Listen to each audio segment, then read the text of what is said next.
yeah.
That's carried. Hey, so I just have to, where the camera is,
today to report on our work. I would like to thank all the delegates who served on the committee and helped us produce a platform that all Americans can be proud of. It's a different kind of platform. It is not a laundry list of special interest wishes, but a succinct, clear agenda and a promise to the American people. I talked with our next president, Donald J. Trump, and he personally reviewed, edited, and approved our platform because he knows our platform is important.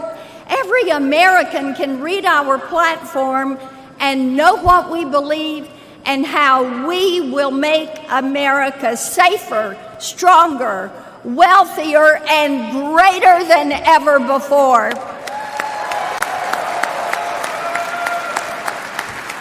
This platform is built on the values of our founders and great Republicans, from Lincoln and Reagan to Trump, who are committed to freedom, restrained government, and peace through strength. The platform contains 20 promises, including securing our border, getting inflation under control, restoring our energy dominance, defending our Constitution, protecting our Second Amendment rights, securing our country, restoring our military strength, and keeping boys out of girls' sports.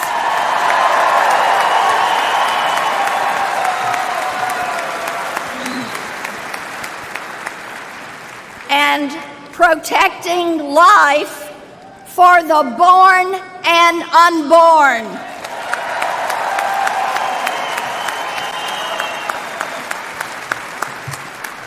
Our nation is in serious decline, taken there by the Biden-Harris policies that have put government first and the people last. The Democrats have forgotten who they serve. We are here this week to remind them and America that we Republicans serve the people and we will not forget them.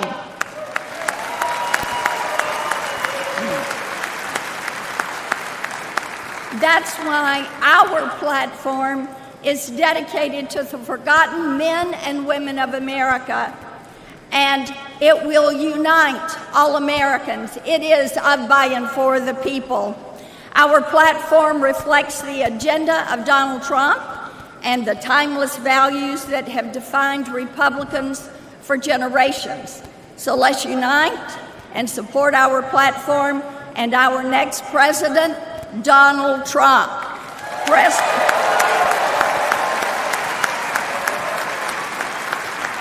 We all know President Trump will keep his promises as he did in his first term as president and restore American greatness. That is why we must return Donald Trump to the White House.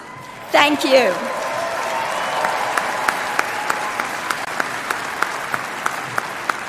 And now join me in welcoming the co-chair of the Platform Committee, the fantastic Congressman from Florida, Michael Waltz.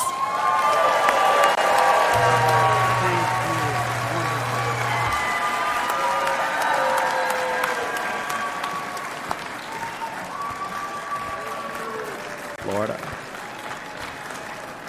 Hey, thank you, Senator Blackburn. It was such an honor to serve with you as the co-chair of the Platform Committee. This platform is historic because it was written with one group of people in mind, the forgotten men and women of America, you. That means something to me. Many of you know, and I'm proud to say, I am the first Green Beret ever elected to Congress. And I'm also the son of a single mother raised on the wrong side of Jacksonville who worked 3 jobs just to get us by. Me and my family were the forgotten men and women of America. And now I stand as a testament to the American dream. And I tell you that under the leadership of the Republican Party, no American will be forgotten anymore. It's over. On the strong foundation of this platform and with President Trump and the Republicans at the helm at every level of government, we will overcome every threat facing this nation. We will close our disastrously open border. We will defend our justice system. We will restore our economy. We will unleash American energy and flood the world with clean, cheap American oil and gas. Drill, baby, drill. We will.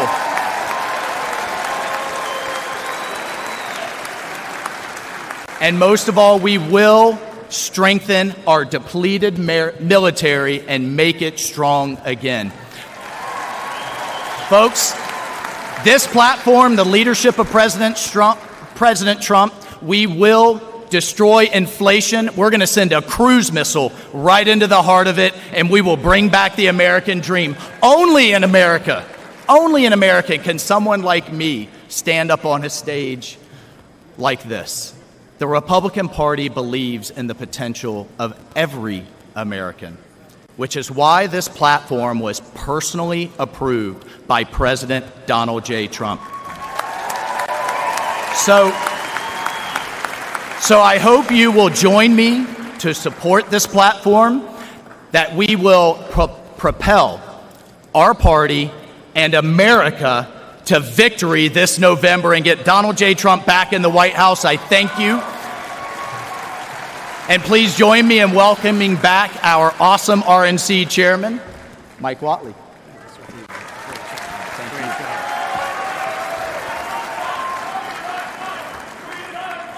Thank you, Congressman Waltz. Now to the delegate from Michigan. Mr. Chairman, I yield back the balance of my time and move the previous question on the resolution. Without objection, the previous question is ordered. The question is on the adoption of the resolution. All those in favor signify by saying aye. Aye. All those opposed signify by saying no. In the opinion of the chair, the ayes have it, and the resolution is adopted. Without objection, the motion to reconsider is laid on the table. Now, it is my pleasure to introduce the chair and co-chair of the Committee on Permanent Organization. Please welcome Chairman J.L. Spray, National Committeeman from Nebraska, and co-chair Jessica Milan Patterson, Chairwoman of the California Republican Party. The chair will now recognize co-chair Patterson for the purpose of offering a resolution.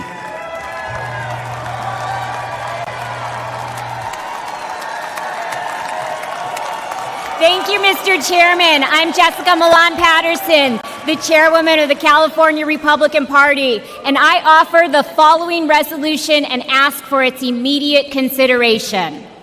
Resolved that the report of the Committee on Permanent Organization shall be considered as adopted. Thank you, Mr. Chairman, and it is my honor to yield my time to the chairman of the Committee on Permanent Organization, J.L. Spray from Nebraska.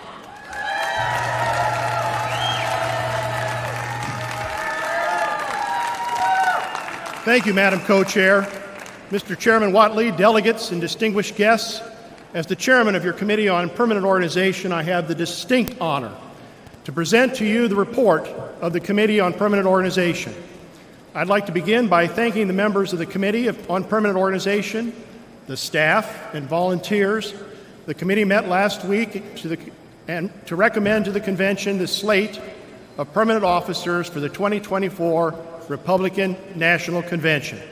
The committee unanimously adopted the slate as its committee report.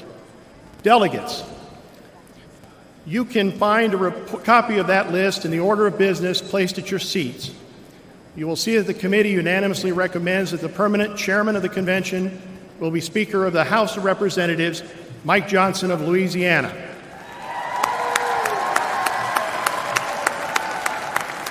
The committee further recommends that all other officers, including the temporary chairman and all the temporary officers whose names have been entered into the record of this convention, be made the permanent officers of this convention. Mr. Chairman, I yield back the balance of my time and move the previous question on the resolution.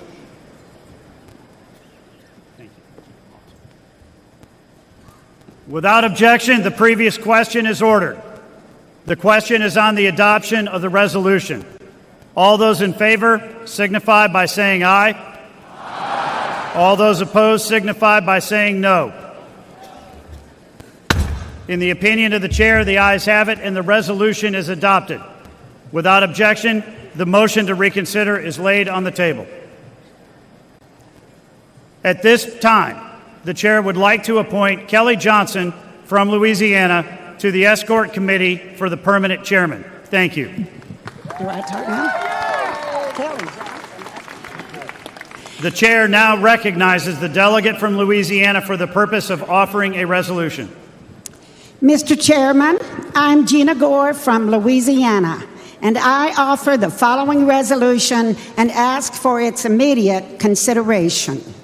Resolved that those elected as the members of the Republican National Committee under the procedures of each state, American Samoa, the District of Columbia, Guam, Puerto Rico, the Northern Mariana Islands, and the Virgin Islands, and whose names have been submitted to the Secretary of the Convention, are hereby declared ratified to serve as members of the Republican National Committee from the adjournment of this Republican National Committee until the successor committee has been ratified by the next Republican National Convention. Mr. Chairman, I yield back balance of my time and move the previous question on the resolution. Without objection, the previous question is ordered. The question is on the adoption of the resolution. All those in favor signify by saying aye. Aye. All those opposed signify by saying no.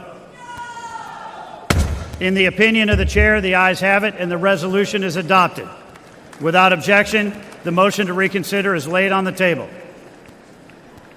The chair now recognizes the delegate from West Virginia for the purpose of offering a resolution. Mr. Chairman, I'm Josh Holstein from West Virginia, and I offer the following resolution and ask for its immediate consideration.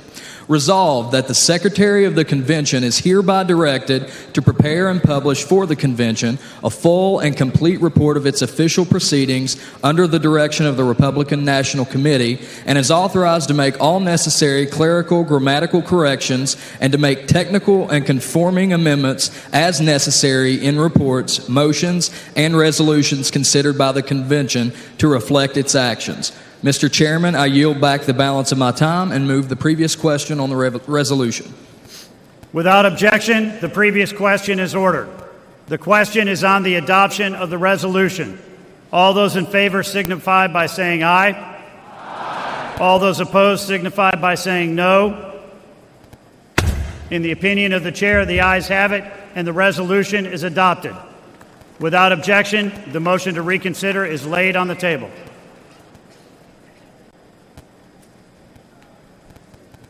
Delegates and alternates, ladies and gentlemen, I now have the distinct honor of introducing the Speaker of the United States House of Representatives and the permanent chairman of the convention, Speaker Mike Johnson of Louisiana.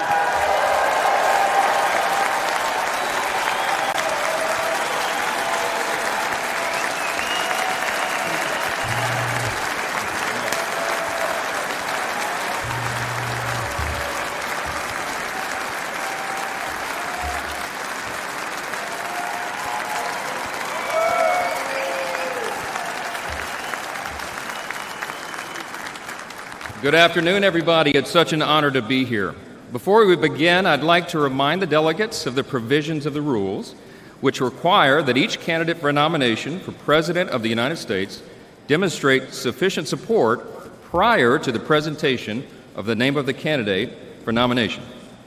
The chair wishes to inform the delegates at this time that it has been furnished in a timely manner and with evidence of sufficient support of the candidates who will be presented for President and Vice President of the United States in compliance with the rules of the convention.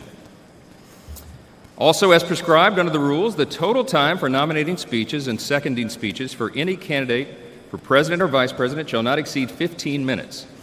It has also been the custom at past conventions to permit the chair to recognize non-delegates for the purpose of making nominating speeches and seconding speeches.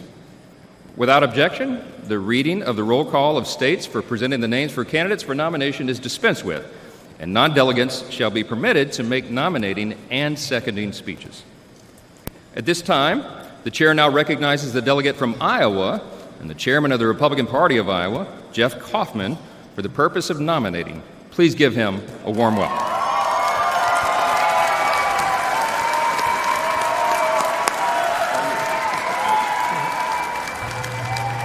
Good afternoon. I'm Jeff Kaufman, and I'm humbled and honored to stand before all of you this afternoon. As you've just heard, I come from Iowa, home of the First in the Nation caucus, where our party's nomination process begins. Our caucus is a part of a lengthy democratic process, which everyday Americans listen to the candidates, consider what they have to say, and then make a profoundly important choice on who should lead the nation that we love. Earlier this year, Iowa Republicans overwhelmingly voted for Donald Trump.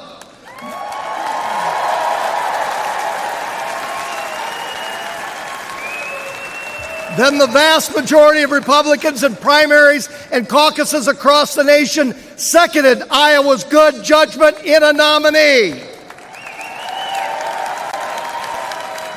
Today is the final step before Election Day in this venerable and time-honored process. As we all gather here in Milwaukee, it's important for us to remember that this is a grassroots party. It's a party of the people, not a party of the bosses. Donald Trump has earned the trust of the people. He has listened to them, and Donald Trump has kept his word. Over the next 4 days, we will hear about the many failures of the Biden-Harris administration. The sustained criticism does not proceed from a mean or narrow partisanship, but from the broad and sincere concern for the well-being and safety of our fellow Americans. It's part of our service to our country. More importantly, we will also hear about Donald Trump's broad and inspiring vision for our country. This is not a program just for Republicans, but one for all Americans. It reflects the value of America. It's a program that acknowledges that our nation has seen better days, and we can and we will blaze a brighter future. We love America, and we want to restore her security, her prosperity, and her excellence. I invite all of you to join me in supporting President Donald Trump in this great endeavor. This is an endeavor. This is an endeavor that's going to make America wealthy again. This is an endeavor to make America safe again. This is an endeavor to make America strong again.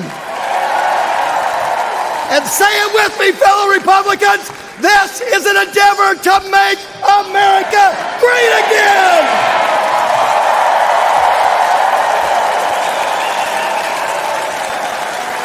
So here we go.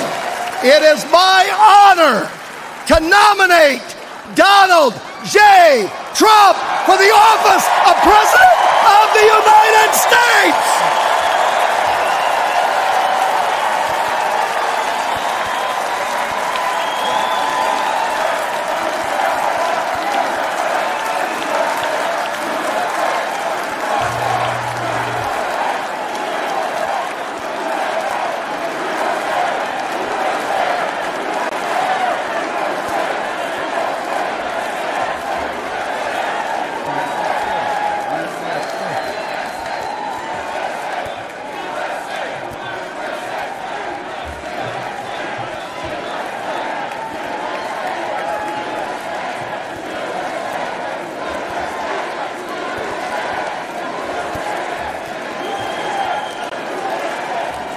Amen to that. Amen to that.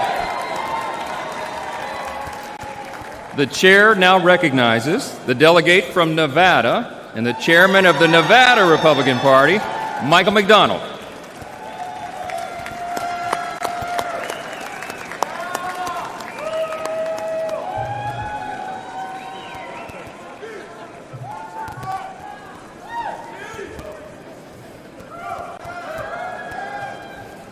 Good afternoon. I'm Chairman Michael J. McDonald from the state of Nevada. It has been an honor of a lifetime to stand by President Trump's side since 2015. In Nevada, we held the first in the West Caucus, where we blew the Democrats' narrative apart. That you cannot have voter ID, that you cannot have paper ballots, and that you cannot have results of an election on election night. In Nevada, a state that is resilient on service industry, President Trump has proposed to eliminate taxes on tips on day one.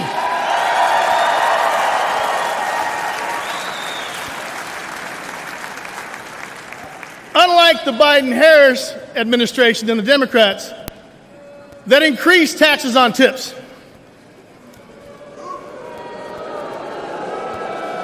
President Trump has transformed our party to the champion of the working men and women. We fight for what's right, not for what's easy. We're in a battle for the soul of our nation because we want the best future for our family and for our country. President Trump is our fearless leader who withstood the persecution of a weaponized lawfare, and who has fought even harder and stronger to represent and fight for all of us. I ask all Americans to join me in taking back our nation by supporting President Trump as he leads us back to victory once again.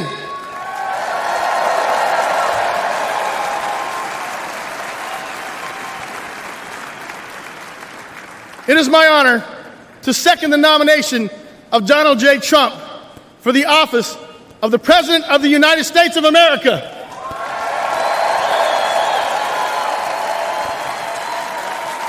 God bless you.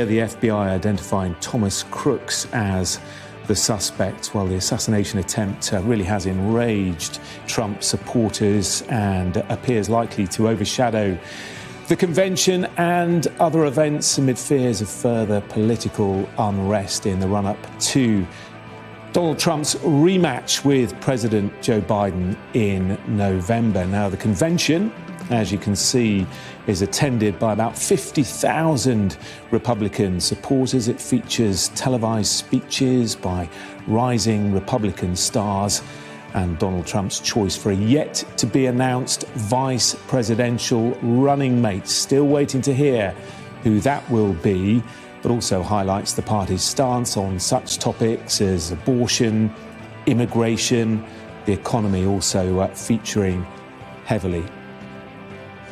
Well, the quadrennial event is being held in the Fiserv Forum Arena. It's home to the NBA Milwaukee basketball team.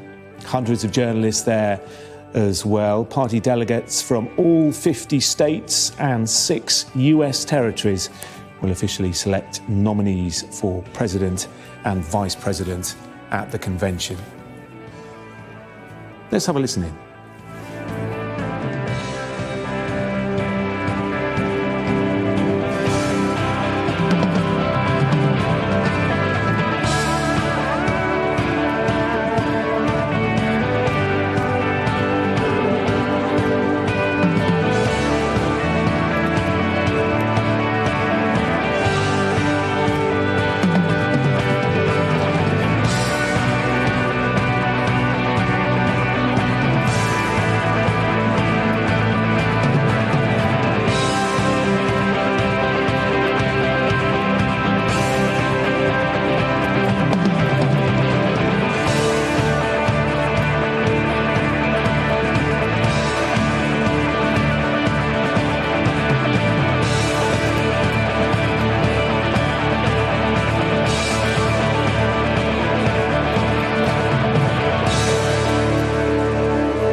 Ladies and gentlemen, Speaker Mike Johnson.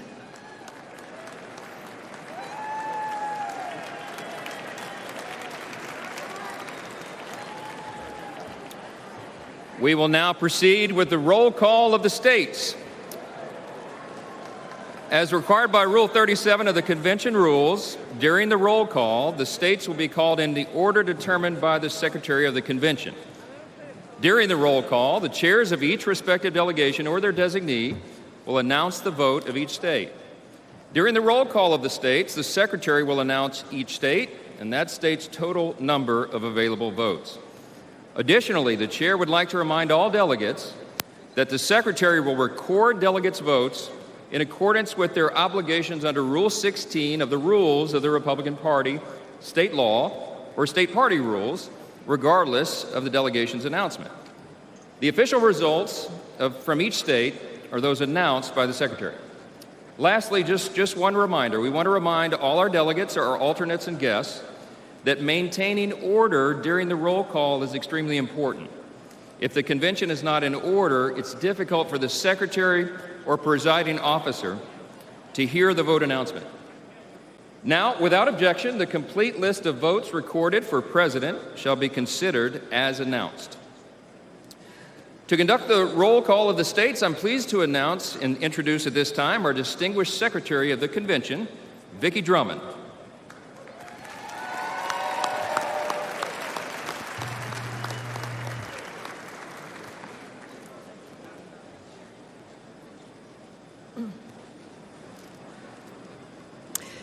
Delegates and alternates, let us commence with the call of the roll of the states.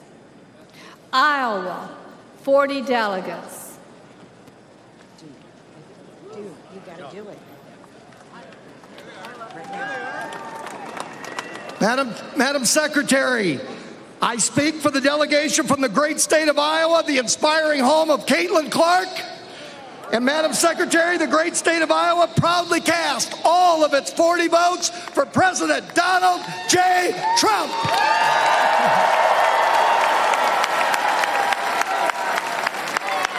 Pursuant to the announcement of the delegation and the rules and procedures of this convention, Iowa, 40 votes, President Trump.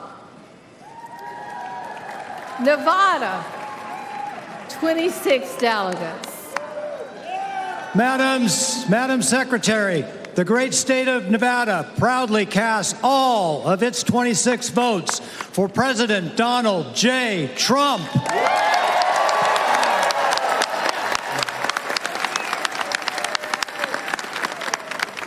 Pursuant to the announcement of the delegation and the rules and procedures of this convention, Nevada, 26 votes, President Trump. Yeah, there you go. Oklahoma, 43 delegates. Madam Secretary, I'm Nathan Dahm, Republican Party Chairman of the great state of Oklahoma, the crossroads of our country, and the first state to have a President Donald J. Trump highway, and the only state to have all 77 counties vote for President Trump 2 elections in a row, with a third time coming up this November. Yeah! The state of Oklahoma proudly cast all of its 43 votes for President Donald J. Trump.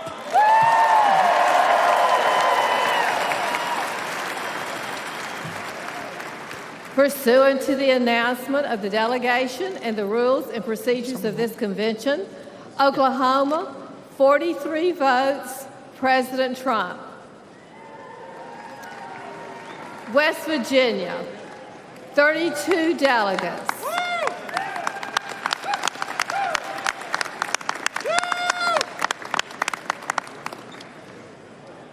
Madam Chairman, on behalf of the West Virginia delegation, my name is Patrick Morrissey, and I am very proud to cast all 32 votes for the Mountaineers, where we're always free, and to cast those 32 votes for our former and future President, Donald J. Trump.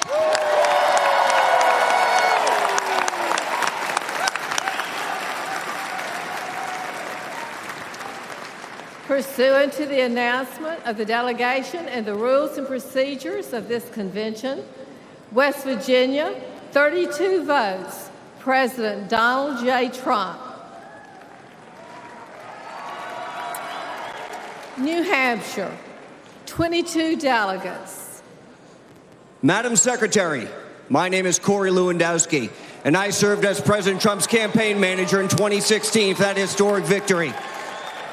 I stand before you today on behalf of the great state of New Hampshire, the Granite State, the first in the nation primary state, the state that took President Trump's first election victory way back in February of 2016.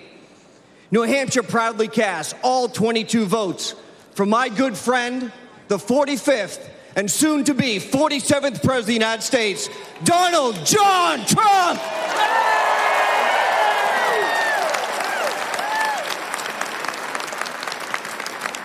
Pursuant to the announcement of the delegation and the rules and procedures of this convention, New Hampshire, 22 votes, President Trump. Nebraska, 36 delegates. Madam Secretary, my name is Eric Underwood. I'm the chairman. I present the great state of Nebraska. The good life is our motto, where agriculture, beef and corn is the lifeblood of our economy, where our medical field and university are amongst the top in the nation. But it is our people that embody a Nebraska nice, modest lifestyle. Now to announce our delegate allocation, our delegation co-chair, John Tucker. Madam Secretary, the great state of Nebraska proudly casts all of its 36 votes for President Trump.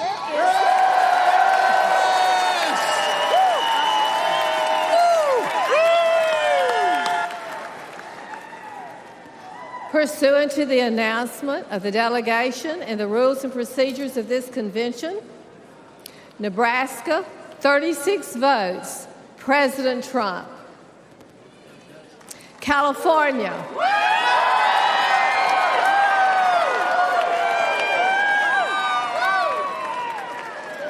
California, 169 delegates. California represents nearly 5.4 million registered Republicans, more than any other state in the nation. From its pristine beaches to its soaring mountains, from expansive deserts to the redwood forests, the Golden State is responsible for securing today's GOP House majority. It will be the state responsible for returning a House majority to Washington this November so that President Trump has a partner in Congress to support his common sense agenda. With the largest delegation in the nation, Madam Secretary, the great state of California proudly casts all of its 169 votes for President Donald Trump.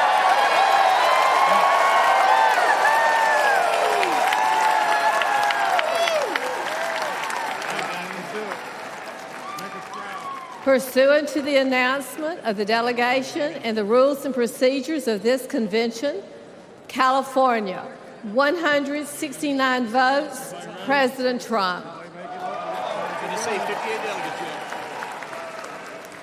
Tennessee.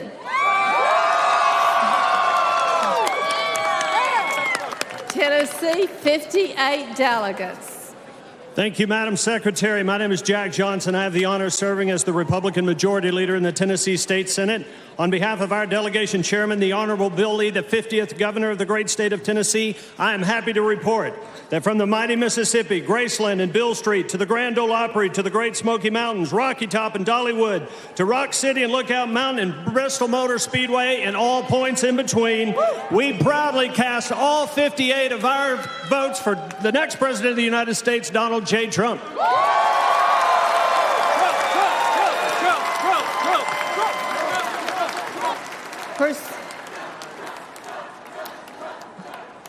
Pursuant to the announcement of the delegation and rules and procedures of this convention, Tennessee, 58 votes, President Trump. Washington, 43 delegates.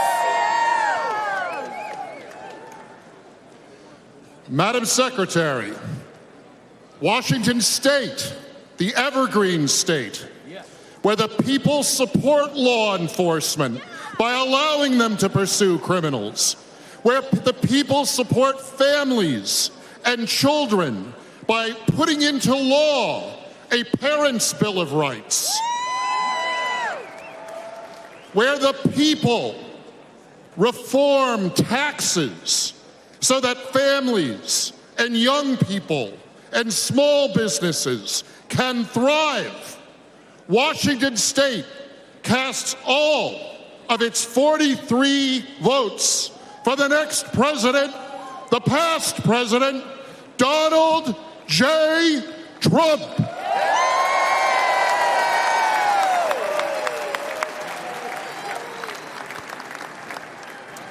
Pursuant to the announcement of the delegation and the rules and procedures of this convention, Washington, 43 votes, President Trump.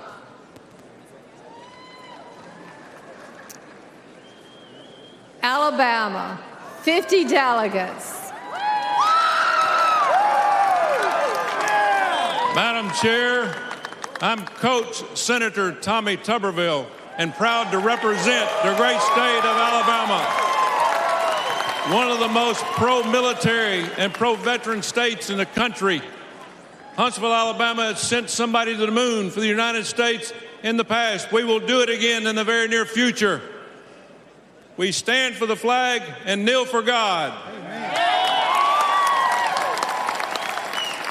Madam Chair, we proudly cast our 50 delegates for the next President of the United States, Donald J. Trump.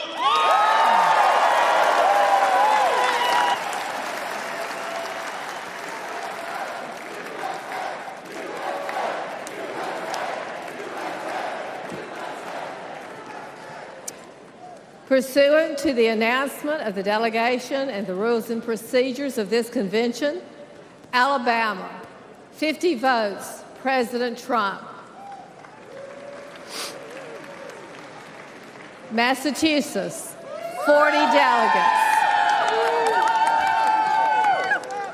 Madam Secretary, the great Commonwealth of Massachusetts, home of John Quincy Adams, Samuel Adams, Patrick Henry, and other great patriots who made America great, proudly casts all of its 40 votes for our next president, Donald J. Trump. So together, we can work to make America great again. You're watching the Republican convention to formally nominate Donald Trump. Party delegates from all 50 states and 6 U.S. territories officially select nominees for president and vice president at the convention. They're going through it state by state, as you've been listening to. We know Donald Trump secured the vast majority of delegates during the state-by-state Republican nominating process earlier this year, so this election in Milwaukee is assured, and this is considered a formality. Well, in the last few minutes, we have also heard from Donald Trump himself, releasing on Truth Social, his own social media account, the vice presidential nominee, and he has chosen Ohio Senator J.D. Vance, a former venture capitalist in the tech industry. Our US correspondent Martha Kellner is in Milwaukee watching events for us. So, Martha, lots of speculation about who his running mate was going to be. Now we know. Yeah, the coronation of Donald Trump as the Republican Party's nominee is underway behind me. I have to say, the mood in this room is buoyant. There is a feeling of inevitability. They think that the political movement is with them at the moment. And now we have this big news that Donald Trump has selected his running mate from a presumed shortlist of 3 men. We think, or we know, that he has now picked J.D. Vance, the senator for Ohio, a 39-year-old, a relative political newcomer, as his running mate. I'll just read you what Donald Trump wrote on his social media account, Truth Social. He wrote, "After lengthy deliberation and thought and considering the tremendous talents of many others, I have decided that the person best suited to assume the position of Vice President of the United States is Senator J.D. Vance of the great state of Ohio. J.D. honorably served our country in the Marine Corps, graduated from the Ohio State University in 2 years, and is a Yale Law School graduate where he was editor of the Yale Law Journal and president of the Yale Law Veterans Association. J.D.'s book, Hillbilly Elegy, became a major bestseller and movie as it championed the hardworking men and women of our country. J.D. has had a very successful business career in technology and finance, and now during the campaign will be strongly focused on the people he's fought so brilliantly for, the American workers and farmers in Pennsylvania, Michigan, Wisconsin, Ohio, Minnesota, and far beyond. So there you have it, the news that Donald Trump has picked J.D. Vance as his running mate for the presidential election. It is J.D. Vance who will take the debate stage, debating against President Biden's running mate, Kamala Harris. I think what's interesting about J.D. Vance, he was a front runner in many minds for this position, that he has changed his tack completely on Donald Trump back in 2016 after he'd written his book, which detailed the struggles of many working class towns in America. He delivered a crude assessment of the rise of Donald Trump. He called Trumpism opioids for the masses, but he has in recent years changed his thoughts, his beliefs on Donald Trump, or certainly that's what he says publicly. He now says that Donald Trump is connected to the working class man, that he understands the working class man and woman better than anyone else on the political scene. Donald Trump supported J.D. Vance's run for the Senate in 2022. He was a rare success for a Trump-backed candidate in the midterms in 2022. One thing, though, to note is that he's not without controversy, because just an hour after Saturday's shooting in Pennsylvania, J.D. Vance tweeted that it was not some isolated incident, and he seemed to suggest that President Biden's campaign was at least in part to blame for what we saw happen on Saturday. He wrote, "The central premise of the Biden campaign is that President Donald Trump is an authoritarian fascist who must be stopped at all costs." That rhetoric led directly to President Trump's attempted assassination. So while we have Donald Trump calling for political unity across the aisle in the wake of Saturday's shooting, the man who he has now picked as his running mate is squarely laying the blame at President Biden's door. So that is not the political unity that Donald Trump is calling for. But certainly an interesting pick in J.D. Vance, 39 years old, as I said, a relatively young politician for this sort of role. Perhaps Donald Trump thinks that will help him with the narrative about Joe Biden's aging, that this idea that Joe Biden may not be physically and mentally fit enough to be president for another 4 years. Yeah, certainly a younger face in the campaign. And Martha, for those of us outside of the United States, it can be quite confusing, the scene going on behind you. Just explain exactly what this piece of theatre, if you like, is. Yeah, this is called the roll call. It's where the official nomination for the Republican candidate for the presidency takes place. It's almost Eurovision style. I don't know whether you can see what's happening at the moment, but the chairperson introduces a representative from each state onto the stage, one by one. After that, they announce the number of delegates that are bound. In this case, they have so far all gone for Donald Trump, as was expected. The spokesperson for each state then delivers a short speech about their state. For example, the representative from Oklahoma was celebrating the fact that they were the first state to have a Donald Trump highway. Lots of support for Donald Trump in this room. There have been short breaks in between proceedings at which point delegates, I've seen them raising their fist in the air, shouting, "Fight, fight, fight," which is, of course, what we saw Donald Trump do in the aftermath, the immediate aftermath of that shooting on Saturday. There is an incredibly buoyant mood here, a hopeful mood led by Donald Trump, their leader. We're not sure whether Donald Trump himself will be here this afternoon, but around 2:30, so 15 minutes from now, local time, we expect Donald Trump's son to represent the state of Florida in announcing that they have picked Donald Trump as their nominee.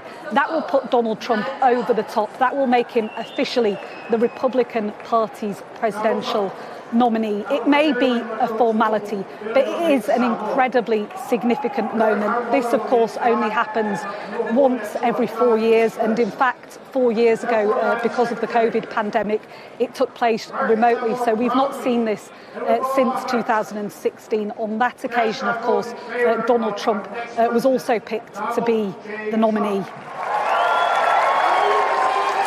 Martha, for the moment, thank you very much. So the breaking news, Donald Trump has chosen Senator J.D. Vance of Ohio, once fierce critic turned loyal ally, as his Republican running mate.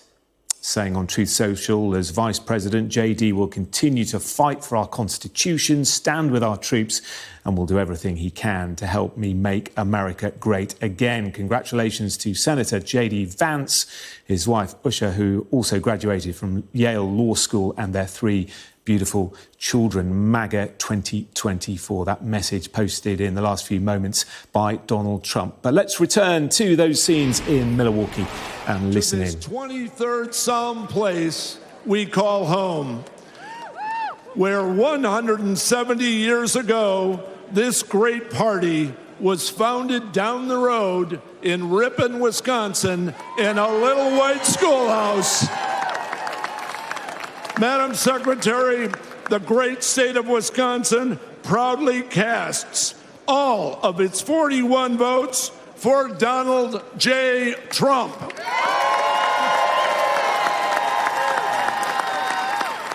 Pursuant to the announcement of the delegation and rules and procedures of this convention, Wisconsin, 41 votes, President Trump. New York, 91 votes.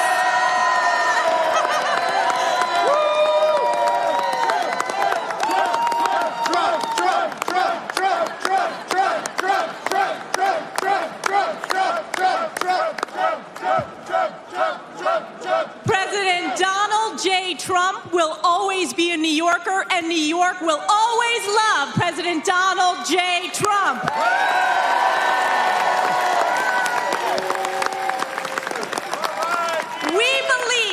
President Donald J. Trump will be the first Republican in a generation who will win New York State. It is my honor, as representative for New York's 21st Congressional District, House Republican Conference Chair, on behalf of the 91 New York delegates to the Republican National Convention, we proudly cast all 91 votes for President Donald J. Trump.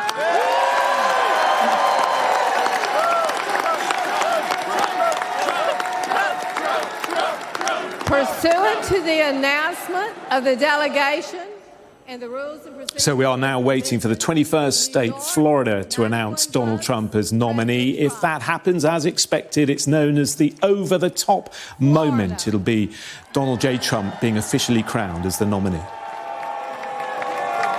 Florida, 125 delegates.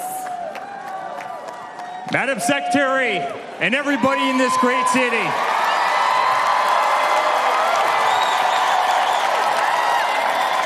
on behalf of our entire family and on behalf of the 125 delegates in the unbelievable state of Florida, we hereby nominate every single one of them for the greatest president that's ever lived, and that's Donald J. Trump, hereby declaring him the Republican nominee for President of the United States of America.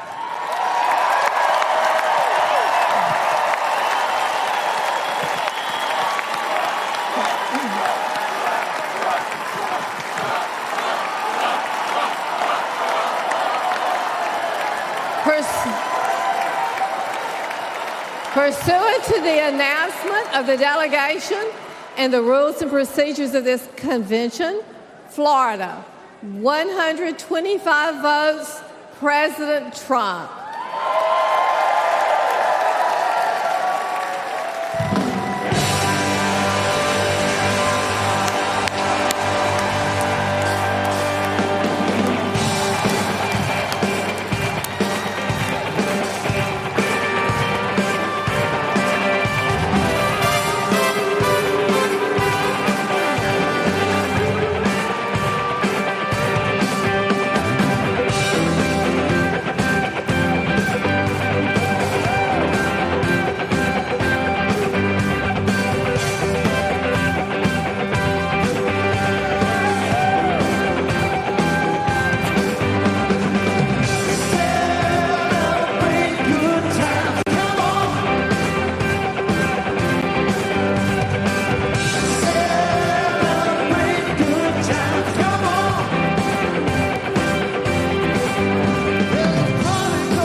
So Florida has announced Donald Trump as their nominee. It's called the over-the-top moment. It means that the US Republican Party officially nominates Donald Trump as its 2024 presidential nominee for President of the United States of America. Let's bring in our US correspondent, Martha Kellner. A huge amount of razzmatazz and theatre, celebration by Kool and the Gang being played. Just explain the significance, Martha, of this moment.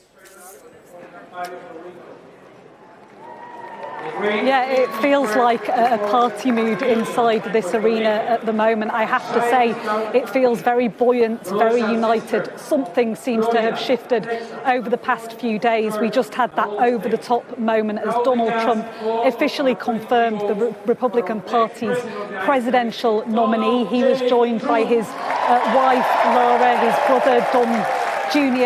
And Don Jr.'s fiancée, Kimberly, as well in that moment, saying he was proud that his father would now be the Republican Party's nominee. It is, of course, a formality. We knew months ago, after Donald Trump prevailed in the Republican primary, without much competition at all, it has to be said, we knew he would be the nominee. But this is a very significant moment. This only happens, of course, once every 4 years. 4 years ago, it happened remotely because of the COVID pandemic. So I think we're now getting a sense of just what the feeling within this party is. And it seems crass to say, given that Saturday night's events took the life of one rally-goer and left two seriously injured. But it seems to have given Donald Trump, at least politically, a boost. It seems to have united his party behind him even more than they already were. And now we have this official moment, the state of Florida confirming Donald Trump as the Republican Party's nominee. He will lead them into the election in November against President Joe Biden. Also the news in the past 10 minutes or so that his running mate will be the Ohio Senator J.D. Vance, a relative newcomer to the political scene, a 39-year-old who became senator in 2022. Previously, a fierce critic of Donald Trump. Back in 2016, he described Trumpism, the rise of Donald Trump, as opioid for the masses. Well, at least publicly, he seems to have had a major change of heart, and in the last few years has said that Donald Trump is more in touch with the working man and woman than any other politician. Donald Trump clearly believes that J.D. Vance can be a very helpful force to support him, particularly on the debate stage. J.D. Vance, a very adept debate performer. He will presumably have to go up against Kamala Harris, who as a prosecutor is herself a very formidable debate performer.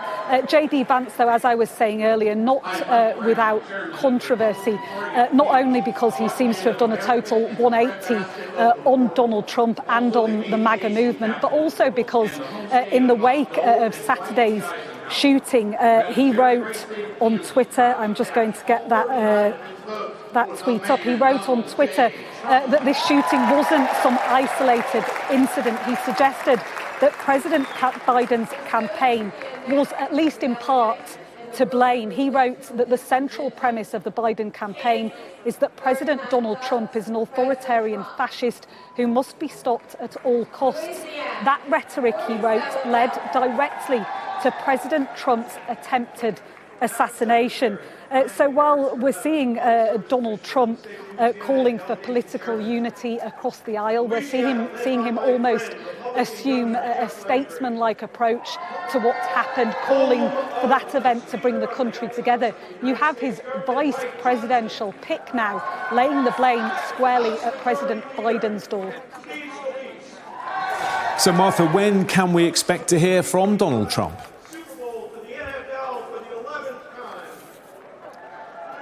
I think this is all very fluid at the moment. Some people thought he may be here for this moment to hear his son, Eric, officially announce him as the Republican Party's presidential nominee. He obviously hasn't shown up yet. The official unveiling of the vice president will happen at some point this afternoon or into the early evening. The speeches then begin this evening around 7 p.m. We don't know whether we will see Donald Trump here.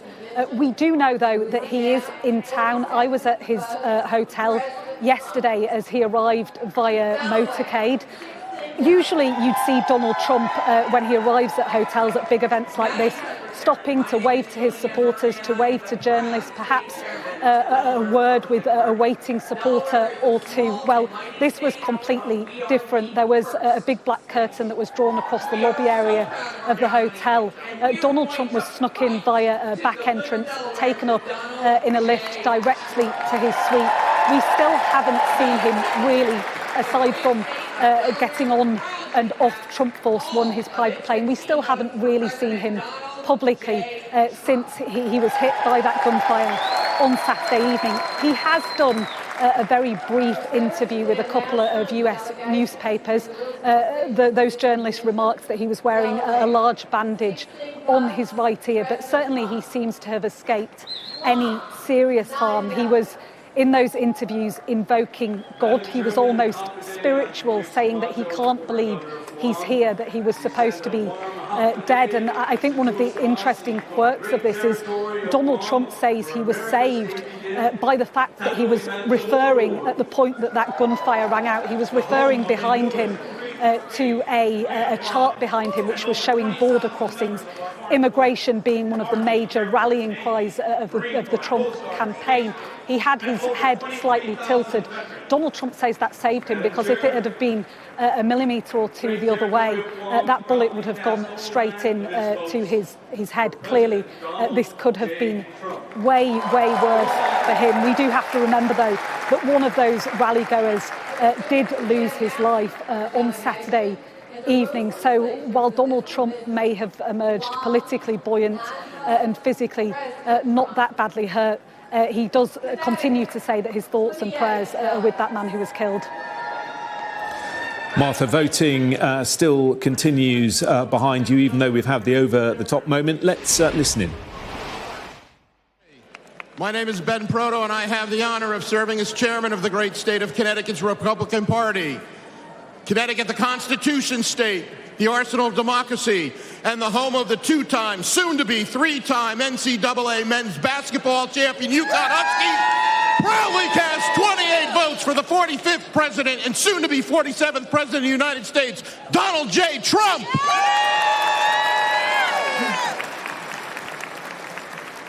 Pursuant to the announcement of the delegation and the rules and procedures of this convention, Connecticut, 28 votes, President Trump.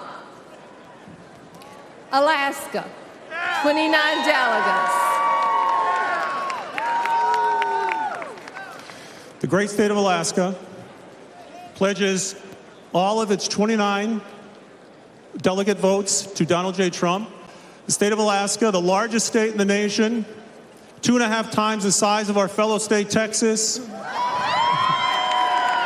The furthest northern state, western state, and eastern state, the largest bears in the country, largest moose, biggest military, more retired veterans per capita. Once again, we pledge all of our votes, 29 delegates, to Donald Trump, the next president of the United States of America.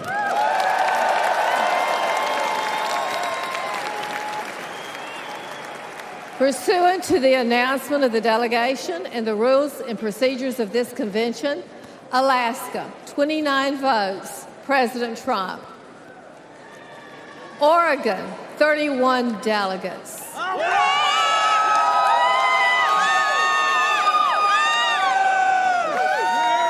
Madam Secretary, I'm Tracy Hunnell, National Committee Woman for Oregon, home of Congresswoman Lori Chavez DeRemer and Congressman Cliff Vance, home of the Beavers. Oregon is also home of the deepest lake in the country and the deepest canyon in the country. We have the third most climbed mountain in the world, and we're the wind sailing capital of the world. Oregon is an outdoor lover's paradise with every geographical terrain on the planet within our border. Madam Secretary, the great state of Oregon proudly casts our 31 votes for President Donald J. Trump.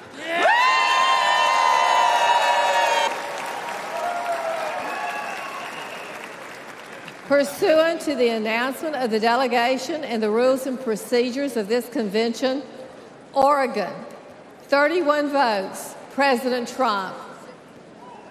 I love it. Mississippi, 40 delegates. Thank you, Madam Secretary. Governor Tate Reeves, on behalf of the great state of Mississippi, the hospitality state, the birthplace of America's music, home to B.B. King, Elvis, Faulkner, and the best catfish in the entire world, where our food is fried and our tea is sweet, where breaking economic development and employment records daily is as common as college baseball national championship teams. Woo! A Republican stronghold and a key piece of the Red Wall, from the mighty Mississippi River to the sweet Gulf Coast and everywhere in between. I am incredibly excited, honored, and proud to cast all 40 of our votes for the next president of these great United States, Donald J. Trump.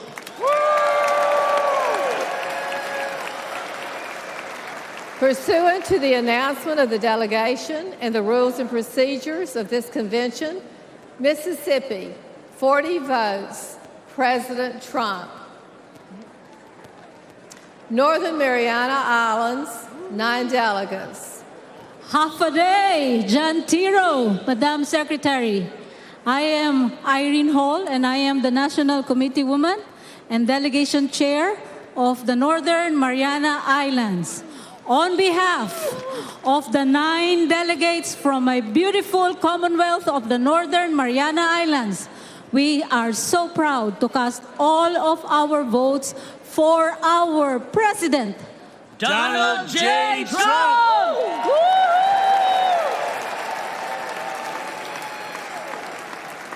Pursuant to the announcement of the delegation and the rules and procedures of this convention, Northern Mariana Islands, 9 votes, President Trump. So Donald Trump has been formally nominated there in Milwaukee. It comes as Donald Trump selects U.S. Senator J.D. Vance to serve as his vice presidential running mate as the Republican Party officially nominates Trump for president. Let's bring in Republican strategist Amanda Mackey, who's been watching events in Florida. Good to see you this evening. So he has been officially nominated, but of course this convention taking on a very different dimension given events of the last couple of days. Yeah, I mean, obviously, everything that's happened in the last couple of days has really shifted the course of this campaign, shifted the course of this election. It's just changed the dynamics so much. Obviously, the news cycle is going to change today because of Donald Trump picking his vice presidential candidate. J.D. Vance of Ohio, United States Senator. And so the dialogue is going to change a little bit, but I think this country is still reeling and grieving from what happened. It wasn't just President Trump that was harmed and hurt. It was the death of an individual who's just exercising his right to be in a public place. And so a lot of the country right now is wondering and feeling and worried about where our country's headed. But of course, we have to move forward because we have an election in November. Of course, and we are yet to hear from Donald Trump himself. We've heard reports that his speech, when he makes it at the convention, will be rewritten. It won't be quite as bullish as perhaps we were expecting. What sort of tone do you think he'll be keen to strike? I think it's going to be a very conciliatory tone, a lot like what President Biden said last night, a nation that needs to heal. Both parties need to be talking about the healing of a nation, because on Saturday, what happened could have happened to anyone. And if it had happened to the President Biden, we all would have been worried and stunned, because this is very scary. We're not a country that assassinates or attempts to assassinate political opponents. That's not what we're known for. That's never okay. And certainly in a constitutional republic democracy, we don't have these things ever happen, but for limited instances in history. So this was very scary for people who are political people on both sides of the aisle, but for everyday Americans too. And I think that's what they want to hear from President Trump tonight. They don't want to hear, and that's in fact what has been reported, is that President Trump was going to be talking about Joe Biden, his opponent. And naturally, in a political setting, you're going to hear these things during a campaign. But the speech has been rewritten to talk about a more conciliatory tone. People listening to you, Amanda, outside of America will say, well, America does have a history of assassinations and attempted assassinations when it comes to its politicians and presidents. Well, sure, there's been instances in history, and maybe the most the one that's closest in history was Ronald Reagan. And when that happened, the country did come together. And, someone wanting to be political said, yeah, and look how the Electoral College map turned out when President Ronald Reagan went to get reelected in 1984. He won every state but Minnesota. So, I think that there's, as far as politics, people are going to think this is really something that brings the country together. As far as Republicans are concerned, of course, they're saying, this is something really bad and what happened. And, of course, we're going to find out the aftermath of what exactly happened. There's a lot of blame to go around. Certainly, everyone wants to point the finger at a different agency, law enforcement agency. But there's going to be a lot that comes out of this. And the reality is that we need to protect our president. We need to protect our vice president and anyone who's running in that position. There should be Secret Service. This should not be something that they should slouch on. And I think Saturday really conveyed that. And of course, we must remember that somebody tragically lost their life and others were seriously injured. Do you think that the assassination attempt takes the heat off Biden and concerns about his abilities to run? Do you think, without doubt now, we're looking at a Biden-Trump race? You make a very good point. And I did mention it, but I want to mention it again. Yes, a father tragically lost his life, a father, a husband, a former fire chief in Pennsylvania who was trying to protect his daughter, lost his life. And that is very sad, because anyone could be taking their child to a rally like this and wanting to teach them about the political process. And this is what happens. This is going to be scary. It's going to have a dampening effect on people. I got involved in politics because my father loved politics. We're immigrants to this country from Iran, and he wanted to make sure that I understood politics. It could have easily been any one of us. So that's a very scary thing. And I'm glad that you mentioned that again. With regards to President Biden, is it going to be President Biden? Does it soften that rhetoric on President Biden having to, depart this position and maybe not get the nomination? Absolutely. I think this stops that rhetoric from happening. Now it is a Biden-Trump ticket 100% through and through. I think that absolutely is something that came out of Saturdays, that they're just not going to want to do anything more controversial than what's already happened. Remind us about J.D. Vance. Tell us who he is and if you think it's a good choice. So I have to tell you, I worked in the Senate in 2008, and I worked for the Alaska delegation.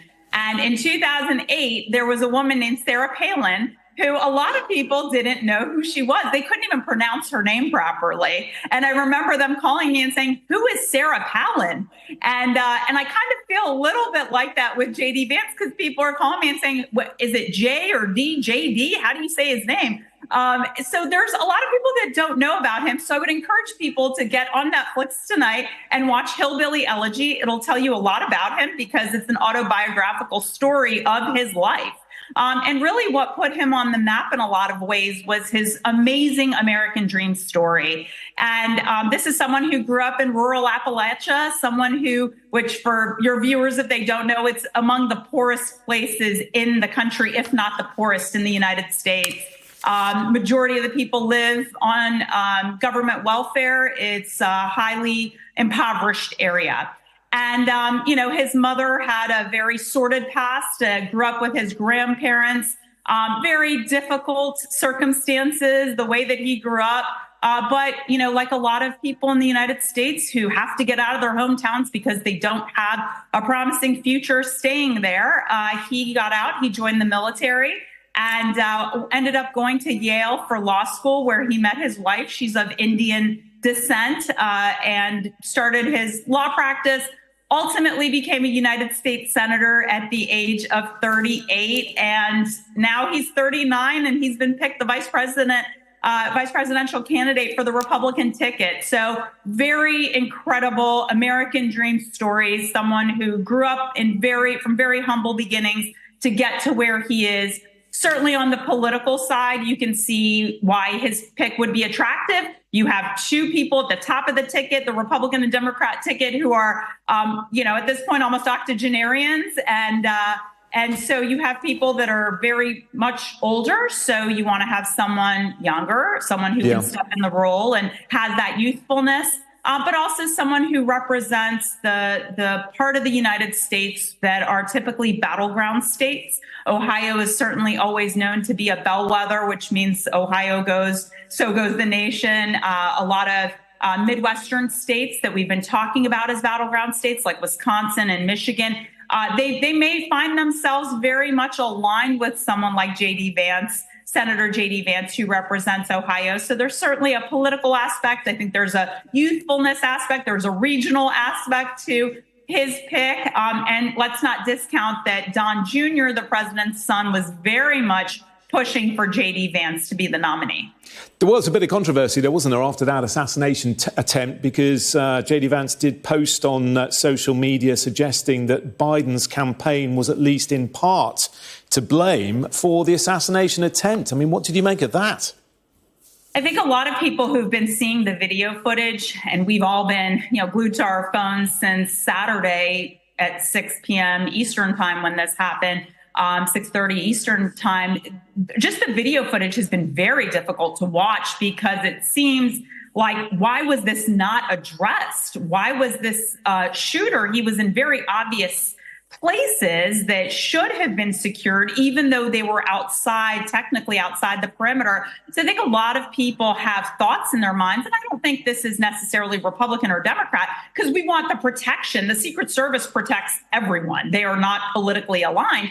But why is it that this was not done properly? And of course, the Secret Service is part of the Department of Homeland Security. Secretary Mayorkas, who heads that agency, of course, a Democrat who is in this administration. So I think people's minds may go there because it is a political role of the person that they report to. But at the end of the day, I think we all just want an investigation. And that's certainly what President Biden has said. He wants an independent investigation of what happened. We need to know what happened because everyone's lives can potentially be, at stake if we don't figure out what went wrong.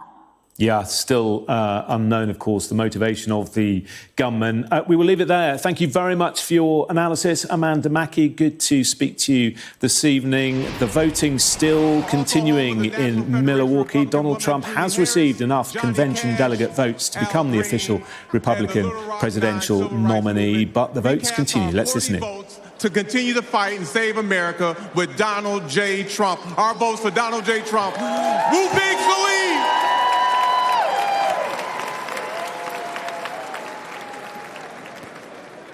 Arkansas, 40 votes, President Trump. Virginia, 48 delegates.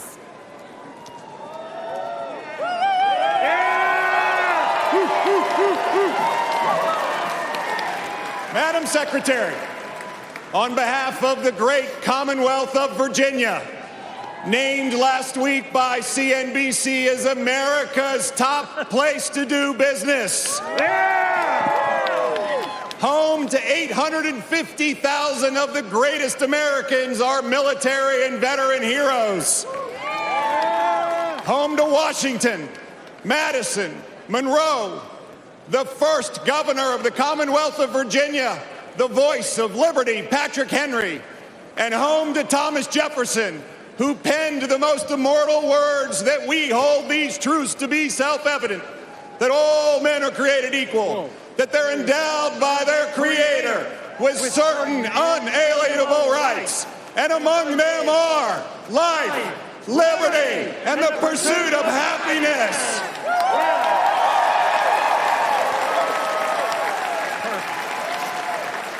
Proudly, as governor of Virginia, along with our great chairman of the Republican Party of Virginia, Rich Anderson, we cast our delegate votes for the next president of the United States, Donald J. Trump, and his vice president, J.D. Vance.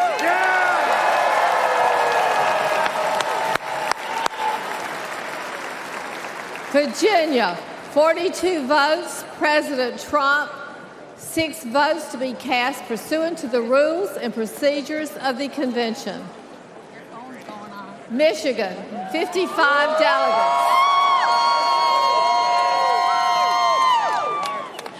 Madam Chairwoman, I rise from the great state of Michigan, where the Republican Party was founded under the Oaks on July 6, 1854, home of the gas-powered automobile, Flint, Vehicle City, Motown, Michigan State University Spartans, the 2023 football national champions, Michigan Wolverines, Cereal City, USA, the Great Lakes State, and sadly, the worst governor in America. We welcome you to the Midwest. The liberal elite call us flyover country. We're proud to be part of the so-called blue wall, and we're going to tear down that wall to once again elect our 45th and 47th president, Donald J. Trump. Michigan, cast our...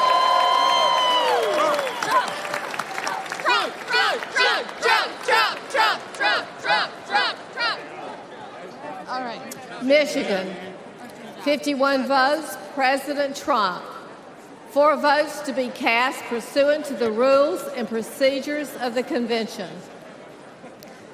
Minnesota, 39 delegates.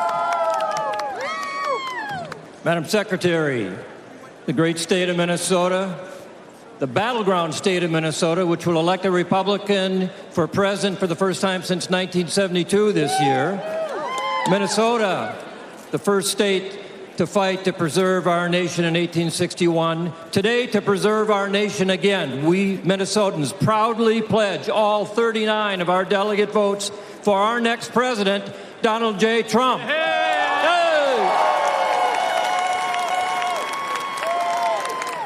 Pursuant to the announcement of the delegation and the rules and procedures of this convention, Minnesota, 39 votes, President Trump. Colorado, 37 delegates. Madam Secretary, on behalf of the Colorado Republican Party and the great state of Colorado, the Centennial State, home of the U.S.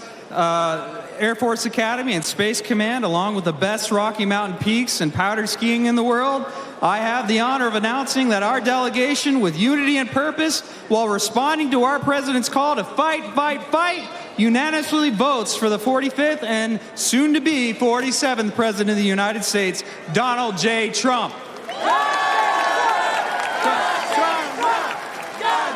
Pursuant to the announcement of the delegation and rules and procedures of this convention, Colorado, 37 votes, President Trump. Rhode Island, 19 delegates.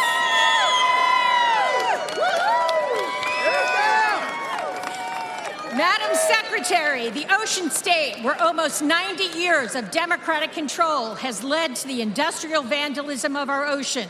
Wind turbines in our ocean are killing our fishing industry and marine life, which has led to all pain and no gain.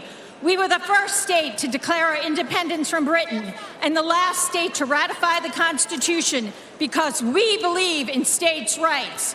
We are home to the independent man who wonders what happened to that independent freedom of religion spirit that Roger Williams brought into Rhode Island.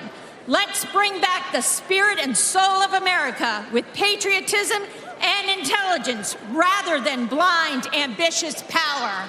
Madam Secretary, the great state of Rhode Island proudly casts all 19 votes for Donald J. Trump.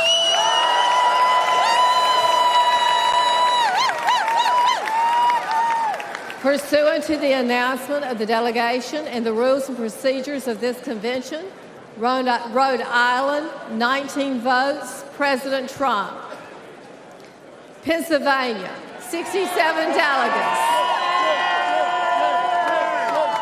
Madam Secretary, the great Commonwealth of Pennsylvania and its phenomenal delegation behind me, the birthplace of our nation and Constitution at Independence Hall, proudly cast all of its 67 votes for the bravest man in America, Donald J. Trump.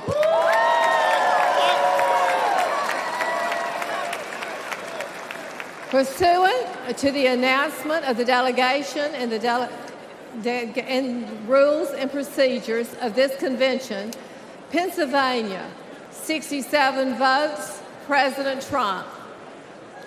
South Dakota, 29 delegates.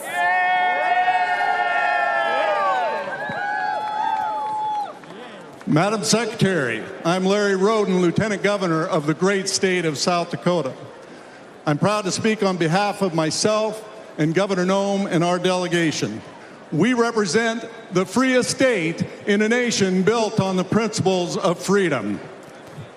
On behalf of South Dakotans, I wanted to say one thing. President Trump helped bring fireworks back to our Mount Rushmore. That monument honors 4 of our greatest presidents, and I believe there's room for one more. Just saying. On behalf of South Dakota's 29 delegates, I proudly cast all our votes for President Donald J. Trump. South Dakota, 28 votes, President Trump. New Mexico, 22 delegates. Madam Secretary, I'm Jim Townsend, National Committeeman from New Mexico, joined with Tina Zhu, National Committeewoman from New Mexico, and the delegation from New Mexico. New Mexico is known as the land of enchantment.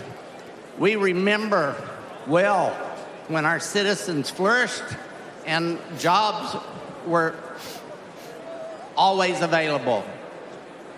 Madam Secretary, we remember when the courts in our country were known for being fair and our borders were secure.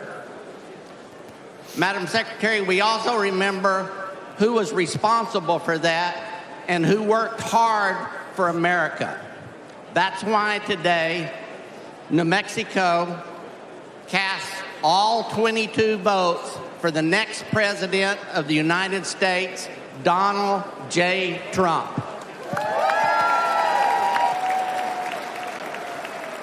Pursuant to the announcement of the delegation and the rules and procedures of this convention, New Mexico, 22 votes, President Trump. Montana, 31 delegates. Madam Secretary, Montana is big sky country, abundant with God's blessings. So voting is coming to a close at the Republican National Convention there in Milwaukee, but Donald Trump has received enough votes at the convention to become the party's official presidential nominee, just days, of course, after surviving an assassination attempt. The ex-president confirmed as the party's formal candidate ahead of the 5th of November election. Donald Trump also naming Ohio Senator J.D. Vance as his election running mate on his social media platform, Truth Social. It all comes after Trump survived that assassination attempt. We are yet to hear from him. Mark Austin has the latest from Washington next. Donald J. Trump.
Oh, yeah. Oh, yeah. Vermont is the Green Mountain State. It's the 14th star. A long history of leadership and innovation for the United States. Ethan Allen, John Deere, President Calvin Coolidge. Our motto is freedom and unity. Unfortunately, right now, we've got a problem with unity and division in the United States. There's one man that's going to reunite our country and make America great again. It's Donald Trump, 45th and 47th president. Mr. Chairman, the great state of Vermont proudly casts all of its 17 votes for Donald J. Trump. Pursuant to the announcement of the delegation and the rules and procedures of this convention, Vermont, 17 votes, President Trump. District of Columbia, 19 delegates. Madam Secretary, on behalf of the District of Columbia, I am directed by that district to cast its 19 votes for president in accordance with the rules. District of Columbia, 19 votes to be cast pursuant to the rules and procedures of the convention. Thank you, delegates. Everyone's so confused now.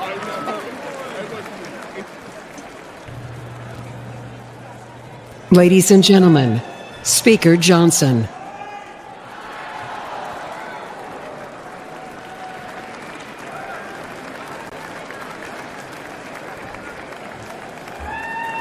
All right. The chair is prepared to announce the results. The following candidate received the following votes: 2,387 votes for President Donald J. Trump.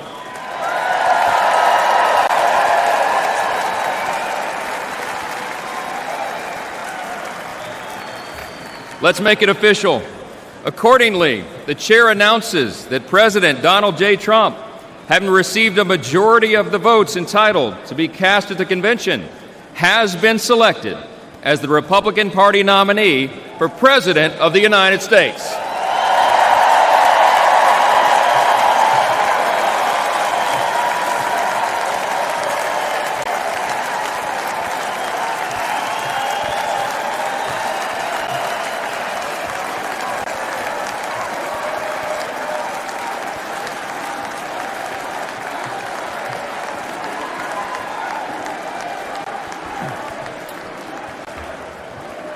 The chair is pleased to appoint the following to serve as the Escort Committee for President Donald J. Trump: Eric Trump, Donald Trump Jr., Tiffany Trump, Ivanka Trump, and Barron Trump. Thank you very much.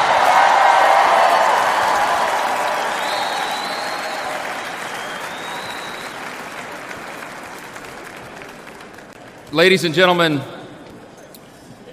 it is now my honor to introduce the Attorney General, and there goes the teleprompter.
Okay, Martha, at the convention, thank you very much indeed. But we can now speak to Rina Shah, a Republican strategist and political consultant who joins me now. Thank you very much indeed for being with us. So, I mean, first of all, just the most extraordinary 48 hours for Donald Trump.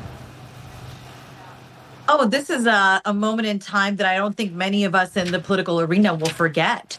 I mean, what a moment that you saw the former President Trump put his fist up in the air, almost defiant about that act to take his life, that bullet that nearly took him down and eliminated him from this earth. I mean, this is a groundbreaking week for many reasons, not simply because Republicans have gathered and are naming the future of the party, but because of the political winds that might shift and change after today. Certainly the pick of Vance is not groundbreaking because there are many people that were saying that this pick was obviously teased to the public. But there is a moment in which I myself, as an operative who's been in the arena for nearly 2 decades, have to say, my gosh, where do we go from here? Yeah, I mean, when do you think we'll hear from Donald Trump? I don't think we'll hear from him for a couple more nights, actually. I think he likes the suspense that will sort of surround this big speech that he's been preparing for, a speech that he's already said he has changed his verbiage for. He said it would have taken one tone prior to that rally at which he was shot at, to now, where I think, of course, his advisors are telling him to be more unifying, to be more moderate, but it couldn't be more different with this pick of J.D. Vance just announced. I mean, talk about a real MAGAite. J.D. Vance has drank the Kool-Aid of Trump world and is more of the same of Trump. He's no different than the president, former President Trump, in any way other than his age. Yeah, I mean, he's a close friend of Donald Trump Jr. He's said to text him every day. And J.D. Vance also attaches himself, or has done on occasions, to Trump's belief that the 2020 election was rigged. Well, certainly J.D. Vance likes to parrot the talking points of the Kremlin, not only sowing discord in our political discourse, but really sowing doubt with the outcome of the election that took place 4 years ago. This is not a unifying voice, though he is a younger American who I believe, because of his birth year, makes him either a young Gen Xer or an elder millennial, depending on who you ask. I don't see him being a forward-thinking person because he's embraced the MAGA extremist agenda.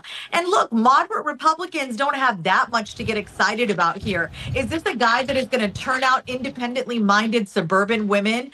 Absolutely not. Is this a guy that gets finance bros in Mid-Atlantic and Silicon Valley corridors excited? Maybe, because of his background being one of them. But I got to be honest with you, this is one of the most milquetoast picks that Donald Trump could have made. I think this is a serious misstep after a couple of weeks of being really high and on top. Okay, Rina Shah, appreciate your time. Thank you very much indeed. Thank you. Well, today the U.S. Homeland Security Secretary said the gunman who targeted Donald Trump should never have had a direct line of sight. So how on earth did it happen? Sky's Data and Forensics Unit has been examining the security failings on the day. This is a big crowd. At 6:05 on Saturday, July the 13th, at a rally in Pennsylvania, ex-President Donald Trump took to the stage to greet supporters. Not long afterwards, a gunman aimed at Trump, the bullet brushing his ear. A spectator was killed, 2 others were injured, and the gunman was shot dead. The rally was taking place in Butler, in western Pennsylvania. The Butler Farm Show grounds are about 5 miles from downtown Butler. It's home to the Farm Show, an annual agricultural fair, and on Saturday, a Trump rally. This is the location of the stage where Trump was speaking. Secret Service members were located on 2 buildings behind the stage, and police cars were parked in the neighbouring construction company grounds. More than an hour before Trump arrives on stage, the 2 sniper units are surveying the area. President Trump and his campaign have decided that places like these rural, locations are the best for his building up his base and to hold his rallies. So you're presenting the Secret Service with a really challenging mission. Trump's speech starts and the sniper teams were seen still setting up on the roof of buildings behind Trump's stage. Around 4 minutes into his speech, several people in the crowd notice a man with a gun climbing onto the roof of one of the nearby buildings. Yeah, someone's on top of the roof. Look. There he is right there. Around 130 meters away from the stage. This is where the gunman was located, just 20 meters from the nearest police car. There was also a tree that seemed to obscure the nearest sniper's view of the gunman. He's on the roof! He's right! We have people that right here, right on the roof! 2 minutes later, he starts to fire. In the seconds before the first shots are fired, both sniper units seem to get into position. The gunman then fired 3 initial gunshots. Another 5 followed in quick succession 3 seconds later. Audio analysis indicates that 2 more shots were fired by the Secret Service members. Multiple law enforcement agencies were involved in the event, which is a common procedure, but experts say it could have contributed to the security failings at this event in Butler. Well, joining me now is Paul Eckloff, a former agent with the Secret Service. Thank you very much for being with us. Now, this would, on the face of it, appear to be an epic failure of security. Would you agree? What's important is to look at what these events are in the context of history. Clearly, the security plan was robust. The implementation is going to lead to serious and troubling questions. How were the assignments made? What assets were requested? And what assets were granted? In these events, which are chaotic and loud, and they begin joyfully, this one started as a joyful event that I've experienced hundreds of times. And as a supervisor on the detail for President Trump, I was personally there by the stage during many of these. It immediately went from a joyous event to an active shooter situation. Questions need to be asked as to how the shooter accessed the roof. I think what we've seen is a number of issues that answers need to be forthcoming, but we need to take a tactical pause and wait for the facts to emerge. We see new things emerge every minute. One thing that you will notice about this is something we see in this social media obsessed age. These individuals filmed this person rather than putting the phone down and reporting it. I don't know what happened on the ground. What I know are the Secret Service agents, technicians, officers, and specialists on site acted in an absolutely exemplary fashion to a very dangerous situation. Questions will need to be asked and answered about the shooter's position. But within a second, the counter sniper technician neutralized that young man. The agents rushed the stage while gunfire was still incoming and collapsed on President Trump to shield him with their bodies from the incoming threat. Yeah, I mean, there was praise from President Trump for the Secret Service agents after the firing began. I guess the question will be, how could a gunman get so close to a presidential candidate? Was it more, do you think, a failure of pre-planning, that roof so close to the stage had not been cleared? Well, I have not seen the plans. I'm not privy to any inside information. I will tell you from experience, there was probably an excellent plan. The Secret Service meets with local and state law enforcement, and there are lines in this of delineation made as to responsibilities. In the end, the Secret Service is responsible for the site. So these aren't excuses. These are explanations. The proximity to other police assets. There is also reporting that the gunman was confronted by a local officer who pointed his weapon at him, and the person took cover. I can't question that behavior either. Questions need to be asked about how the shooter accessed that building. That is certainly valid.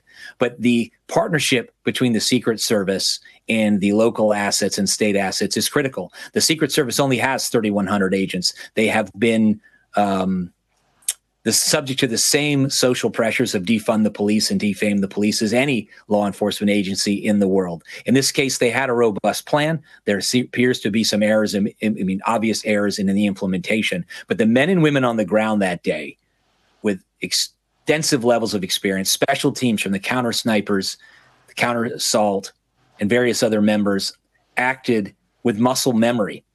Gunfire was still incoming when those agents wrapped their bodies and collapsed onto the protectee to shield him behind ballistic steel.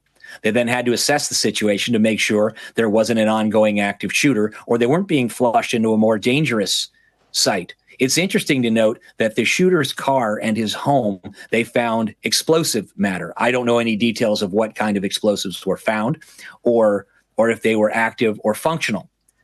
But it has to be asked if the plan was to flush the President Trump from the stage into an explosive environment. Those things have to be evaluated. The Secret Service has some of the best canines in the world, the best counter snipers and counter assault. So their actions on that day were muscle memory. Planning and implementation certainly need to be questioned.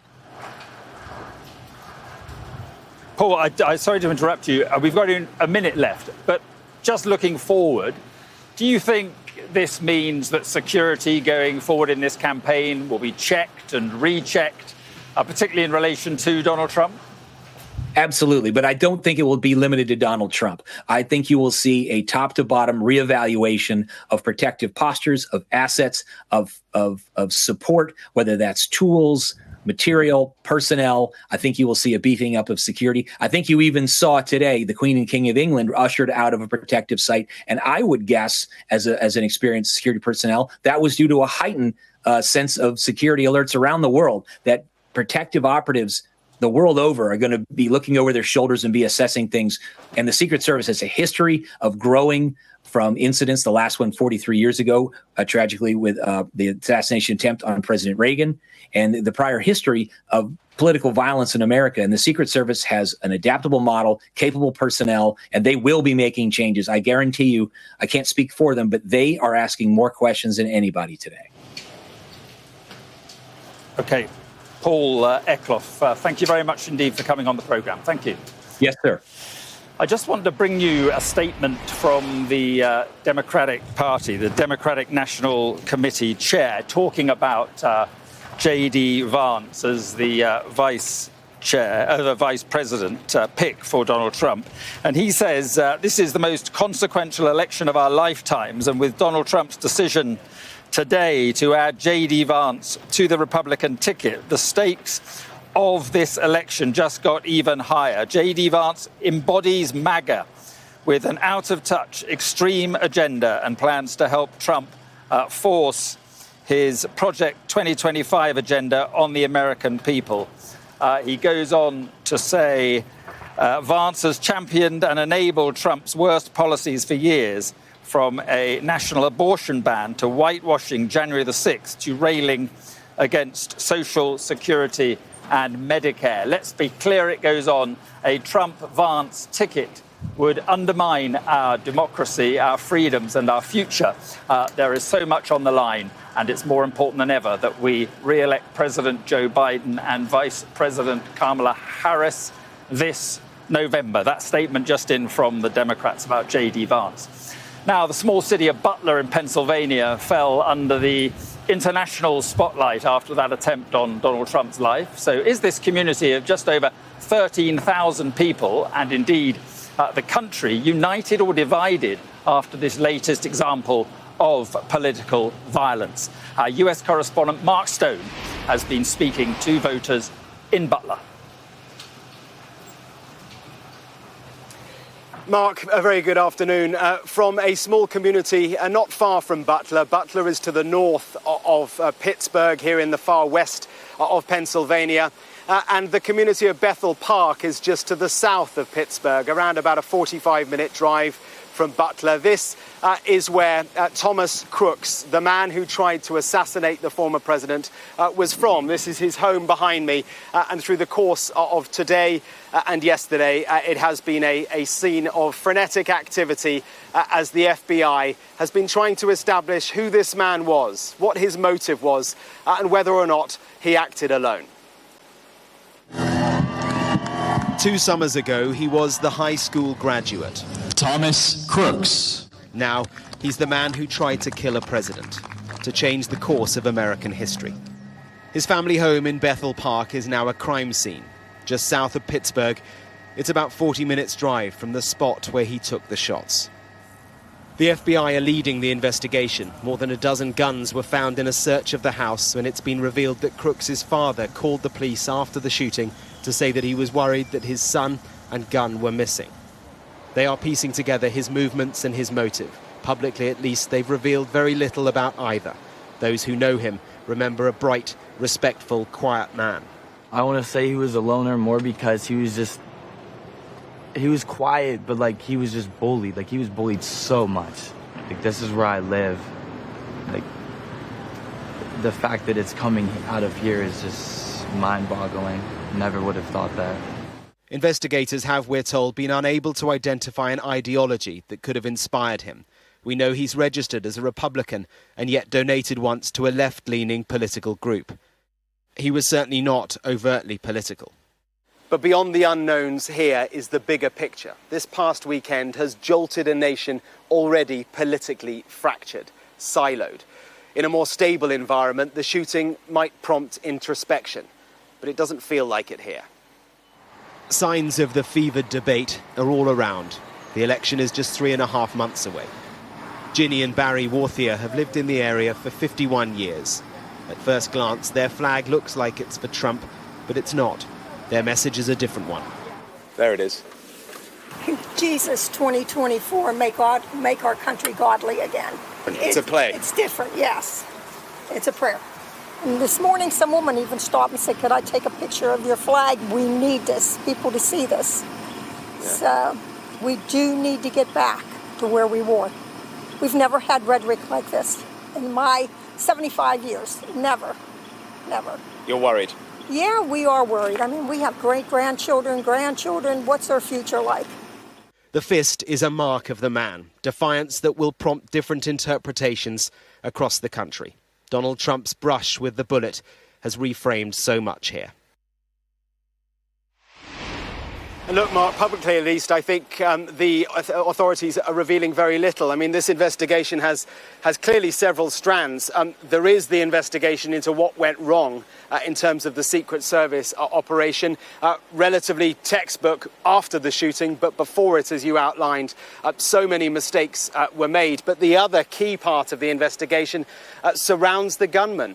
Who was he? And was he acting alone? The suggestion, the vibe seems to be that he was. But I can tell you, having spoken to people here, they are very shocked, as you might expect, that one of their own could try and do something like this. People on both sides of the political aisle deeply shocked. We have learnt within the past 20 minutes or so that the gun that was used was bought quite some years ago, over a decade ago, legally owned by his father. And as I said in my report, his father quickly became aware, having seen the news, that the gun and his son were both missing, and he called the police. So many questions unanswered at the moment, but certainly a community here reeling from such an extraordinary weekend.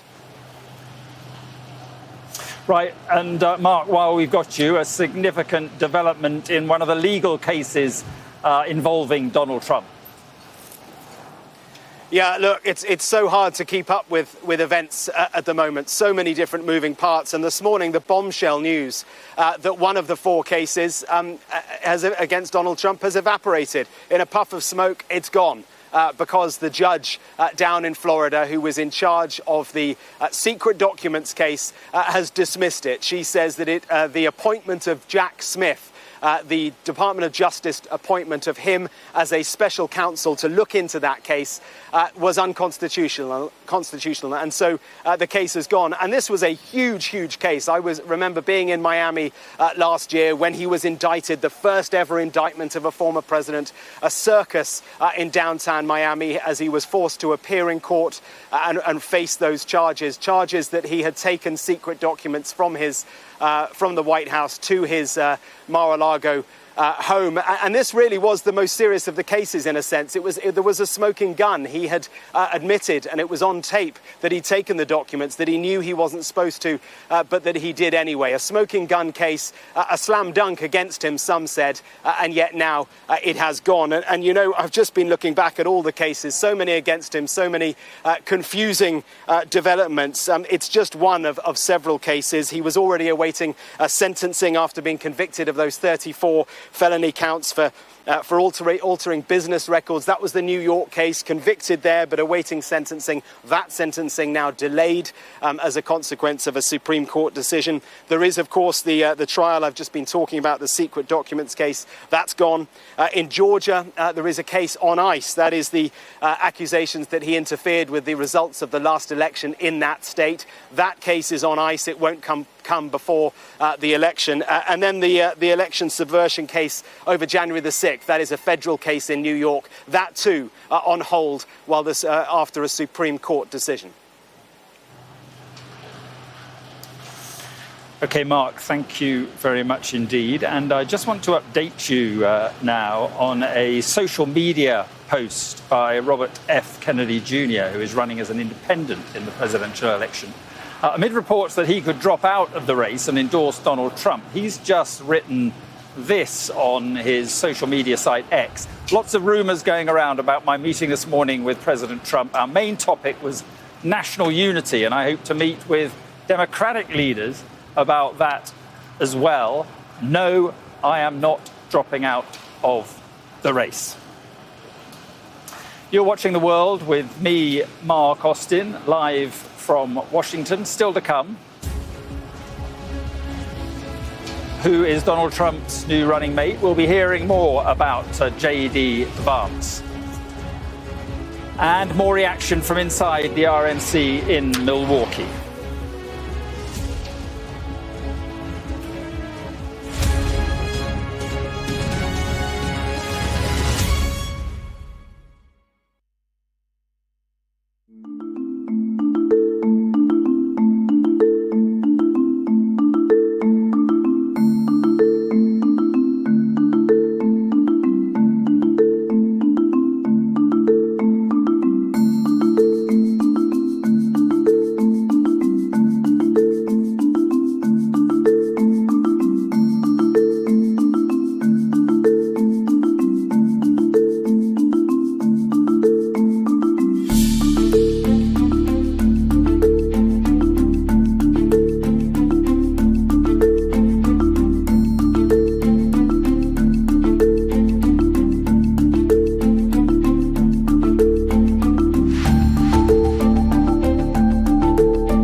I'm Dan Whitehead and I'm Sky's West of England correspondent. I'm Katie Spencer and I'm Sky News' arts and entertainment correspondent. We help you to understand the world with us. I'm Adam Parsons, I'm Sky's Europe correspondent based here in Brussels. We take you to the heart of stories that shape our world. I'm Lisa Dowd and I'm one of Sky's Midlands correspondents. The reason I do this job is because you never know where it's going to lead. Play Sky News. From the Sky News Centre at 7. Now that you're up to date, we can go into a bit more detail. Things can change incredibly quickly. Taken by surprise. Have you ever known a moment like this in British politics before? Yes. Cheers. We'll start with breaking news. Let's get the latest on the ground. So, by the end, we'll hopefully all understand what's going on in the world just that little better.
Just want to take you back to the convention in Milwaukee, Republican convention, where we're waiting for a rather big moment. Certainly a big moment for J.D. Vance, who's been named by Donald Trump as his vice presidential pick. And his name, I can tell you, is already going on the side of Trump's plane. There you can see the name Vance is going on just below the plane's windows there, and he has picked his man. It is J.D. Vance, and interestingly enough, J.D. Vance was not a Trump fan back in 2016, but 8 years later, he is the Republican senator, a fierce defender of Donald Trump, and now his vice presidential pick. So we'll wait, and we will listen, hopefully, to J.D. Vance in the not too distant future. But now, how have events over the last 3 days changed public opinion around the race to be president? In a moment, as I say, we expect J.D. Vance to be officially announced as the vice president.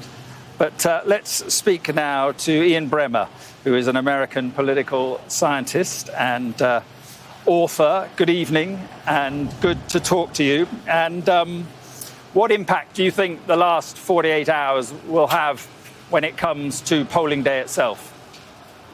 Oh, I think that Trump has a huge advantage now. Of course, the very fact that he was able to pop up after being shot with his right hand, his fist pumping in the air and saying, "Fight, fight, fight." I mean, that is an iconic image. It's already graced the cover of Time magazine, left, right, or center in the United States. This is what you're going to remember from the election so far. I think it matters. It will certainly turn out a lot more Trump supporters, and turnout is very important in this election. He'll show up in Milwaukee like Lazarus at the Republican National Convention. Also, it makes it much harder for Biden and Democrats to make the argument that Trump is an existential threat to democracy. Not because they don't believe it, though some of them don't, but also because that's the kind of argument that tends to facilitate taking matters into your own hands. Just like when Trump and his supporters were saying the election is rigged and we've got to go down to the Capitol and do something about it. But the Democrats are going to have a very hard time now. This is core to their argument of why Trump is unfit to be president. It also makes it much less likely, not impossible, but less likely that Biden is going to stand down because, of course, all of that pressure has been subsumed by the headlines around the assassination attempt. And that's despite the fact that the vast majority of Democrats believe that Biden is incapable of serving as president for another 4 years. And so the enthusiasm gap between Trump and Biden has only gotten far greater in the last 48 hours. Those, I'd say, are your top takeaways so far. Well, that's a very interesting point you make there about Joe Biden. So even though there's quite a long way to go to November, you think that it is almost certain now that Joe Biden will remain the Democratic candidate? Well, he's 81 years old. I mean, it's not almost certain that he's still alive in November. So, no, I wouldn't say that. I mean, I'm not an actuarial scientist, and there's 3.5 months is a long time. But certainly the momentum and the pressure against Biden inside the Democratic Party for him to go, which really is much more effective before the Democratic convention than it is after. I think that, barring a calamitous health incident by Biden, and he doesn't have to debate Trump again until September after the convention, I think that the chances of that have gone way down. It's not impossible, but it's certainly much less likely. Yeah, and we're just looking at the election poll tracker now. 538 provide it, and Trump 42.4%, Biden 40.3%. So, a solid 2-point lead over Joe Biden. Frank Luntz, the Republican pollster, said earlier the election is now Trump's to lose. You seem to agree with that? I put it differently. I think that the election was Biden's to lose until the assassination attempt, and he was losing it. I mean, when Biden said, when they push you down, we stand up, I stand up, nobody pushed him down. He pushed himself down. That debate was self-immolation. Anyone that saw it knows that Trump didn't win it. It was only a mediocre performance at best by Trump, but Biden's was abysmal. He looked incapable of running the country, never mind actually running a debate. But it turned out that the person that was knocked down then very much did get up. It was knocked down by a sniper who came this close to killing the former president of the United States, and he got back up. And I think that it is now Trump's election to win, and that's why he picked J.D. Vance as his VP. He thinks that he has an easy and a real and a clear path to win, and that's what he is focused on doing. Now, there's a very big difference between winning and leading. And the big problem that U.S. democracy has right now is a surfeit of winners, and Trump sees himself as a winner and sees those Americans that are opposed to him as losers. And what America desperately needs right now is a leader, someone that's capable of leading the entire country, by the way, someone that is capable of giving the kind of speech that Rishi Sunak gave when he conceded his prime ministerial run, or that Keir Starmer gave when he accepted it. But the Brits are doing democracy a lot better, and to be fair, for a lot longer than the United States is right now. Well, I have to say, Ian, there's still a toxic undercurrent to British politics and threats to MPs continuing. So, I mean, there is that aspect of it. But let me just ask you, how demoralized do you think Democrats are by... Say again. I said, just make the comparison. I understand. I mean, you guys did Brexit. Your party self-immolated for 7 years. But you do not have a whole bunch of Brits that are saying the election is rigged. You do not have, sort of the level of toxicity, disinformation, and political violence in your country that we do in the United States. I know that you're trying to catch up to the Americans on this front, but we still are the leaders in political dysfunction. Yeah. Look, I mean, do you think both President Biden, he's called for the temperature to be lowered, the rhetoric to be lowered. Donald Trump has called for unity. Do you think there is a chance that civility could return to the discourse of politics in this country? I think it's exceptionally unlikely.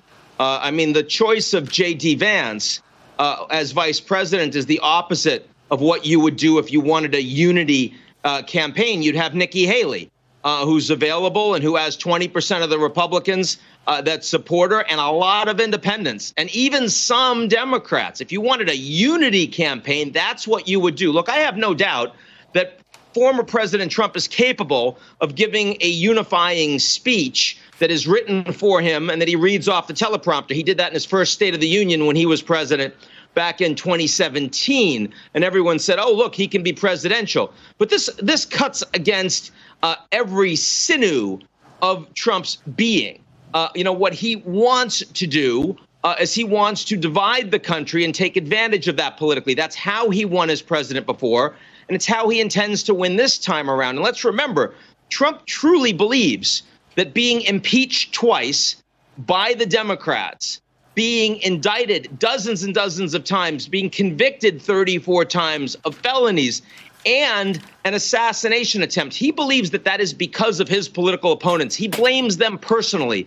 It is his top priority. And he has every intention of going after those people when he wins the presidency, as he certainly believes he does, and as I think is more likely than not, come November. So, no, I think that we are very, very far from unity politically in the United States. I think this is the most dysfunctional the American political system has been, certainly since 1968 and probably since the Civil War.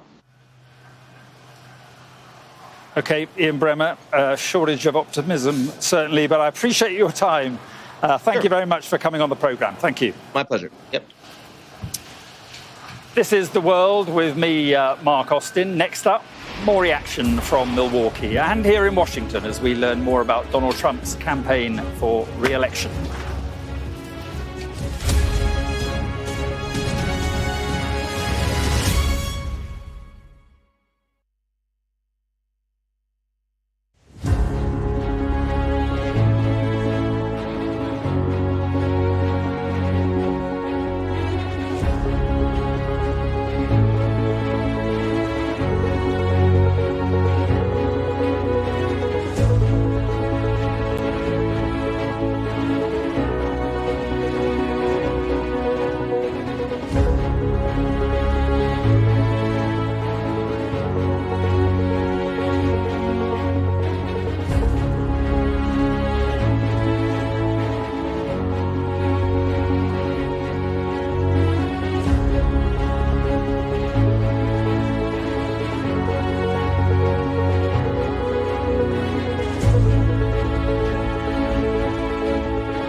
So this is the scene in Milwaukee at the Republican National Convention, where they are waiting for J.D. Vance, who has been made vice president, his presidential pick by Donald Trump today. And J.D. Vance will be talking to the convention any time now, even if Donald Trump comes a little later in the week. We can talk to Rina Shah, who is a Republican strategist and political consultant. And thank you for being with us. While we wait for J.D. Vance, it's clear that Ian Bremmer, who is an American political scientist I've just been talking to, is not impressed by J.D. Vance's name being put forward by Donald Trump. And he's very worried about the months and years ahead. I share that sentiment with Mr. Bremmer. I mean, what's there to get excited about here? With this pick, which you see as a continuation of MAGA, an extreme faction of the American Republican Party that continues to define the way the American right is really not delivering policies for the American public writ large. Simply put, this is not a party that can govern. J.D. Vance being the VP pick and somebody who will take over for Trump in the case that Trump can no longer do the job if elected, doesn't instill any hope in getting things done for the vast majority of Americans who are, frankly, around his age. Look, this is a guy who's in his 40s. He's married to a woman of Indian descent, a new American, if you will. She's a daughter of immigrants. You know, he wrote this wildly popular book. He talks about his rural roots a lot, but he never looks like a guy that's got this humble, kind of kind spirit that comes from a small town. He always looks angry, and I can't even remember that he served in the military as a Marine, because he never talks about it. He doesn't sound very patriotic. He just sounds very angry at America all the time. So this is a pick that I don't think many people can get excited about. And this was, again, like I said earlier, a real misstep by Trump to his consultants here, and they led him down the wrong path. This is not a type of pick that can help him lock up a win in November. This is, again, leaving him completely on a plateau. But he does seem to be a man after Donald Trump's heart, 39-year-old Marine Corps veteran, as you say, but also interesting on foreign policy. He opposes more U.S. funding for Ukraine, embraces this sort of isolationist foreign policy of Donald Trump. I mean, just right there, what you just said. I mean, a guy who is bowing at the feet of Donald Trump. I mean, number one, isn't that emasculating on some level? It's just been bizarre to watch these people kiss the ring as if Trump is some kind of king. I mean, the American founders of our nation, if they were alive today, I bet they're rolling in their graves, just watching what this Republican Party has become. The party that was the anti-slavery party that's completely overrun by people like the Speaker, Mike Johnson, who forgets that his branch, the legislative branch, is a check on the executive branch. I mean, listening to Senator Lindsey Graham of South Carolina in the aftermath of Trump's assassination attempt, the next morning, Lindsey Graham went on American mainstream media and said, "I love you" to Donald Trump. Those three words, that's something you say to your spouse, not to somebody that might take over the executive branch and whose job it is, the job that you have is to be checking him. It's just completely hypocritical. It's nonsense. And though this convention makes it seem like there's so much confidence. Rina, I'm going to have to. Rina, I'm sorry to interrupt you, but we are just seeing now that J.D. Vance is making his way to the stage and is likely to speak in the coming moments. J.D. Vance, the man named by Donald Trump as his vice presidential pick, as we've been discussing, a never-Trumper back in 2016. 8 years later, a Republican senator, a real stout defender of Donald Trump, and now the vice presidential pick. And there he is, being warmly welcomed at the Republican National Convention.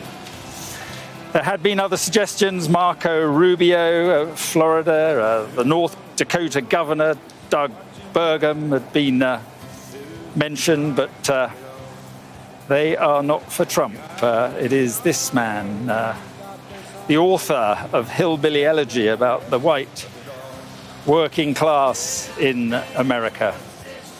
And that was back in 2016. And as I say then, he said he'd never support Donald Trump, never vote for Donald Trump. But I suppose you could say 8 years is a long time in politics, in American politics. So it looks like we're going to hear what he has to say. He's young, that is for certain 39 years old, and when you have two presidential candidates as old as Joe Biden and Donald Trump, perhaps youth is what they need on the ticket. I think we can bring Martha Kellner in, who is at the Republican convention, and a big moment this, Martha, for J.D. Vance. Yeah, a huge moment. He was in many minds the front runner to be Donald Trump's running mate. It is a contest that Donald Trump's run almost apprentice style. He had 3 names on his shortlist: the Florida Senator Marco Rubio, the North Dakota Governor Doug Burgum, and J.D. Vance. Well, at some point today, Marco Rubio and Doug Burgum received a tap on the shoulder. They were given the heave-ho, leaving J.D. Vance the winner. We're told that he was only informed that he would be Donald Trump's running mate 20 minutes before Donald Trump announced it publicly on his Truth social media site. I'm on the delegation, the floor here at the Republican National Convention. There's a huge amount of excitement. J.D. Vance is currently weaving his way through this crowd. There's a lot of glad-handing going on. He's speaking to other delegates, representatives from other states. But in the next few minutes, we're expecting the Ohio Senator, now Donald Trump's vice presidential pick, to make an address to this crowd. J.D. Vance is not an uncontroversial pick, being that he was once upon a time one of Donald Trump's most fierce critics. He wrote a book, The Hillbilly Elegy, published back in 2016, with great authority, because J.D. Vance had grown up himself in one of the poorest communities of America in rural Ohio.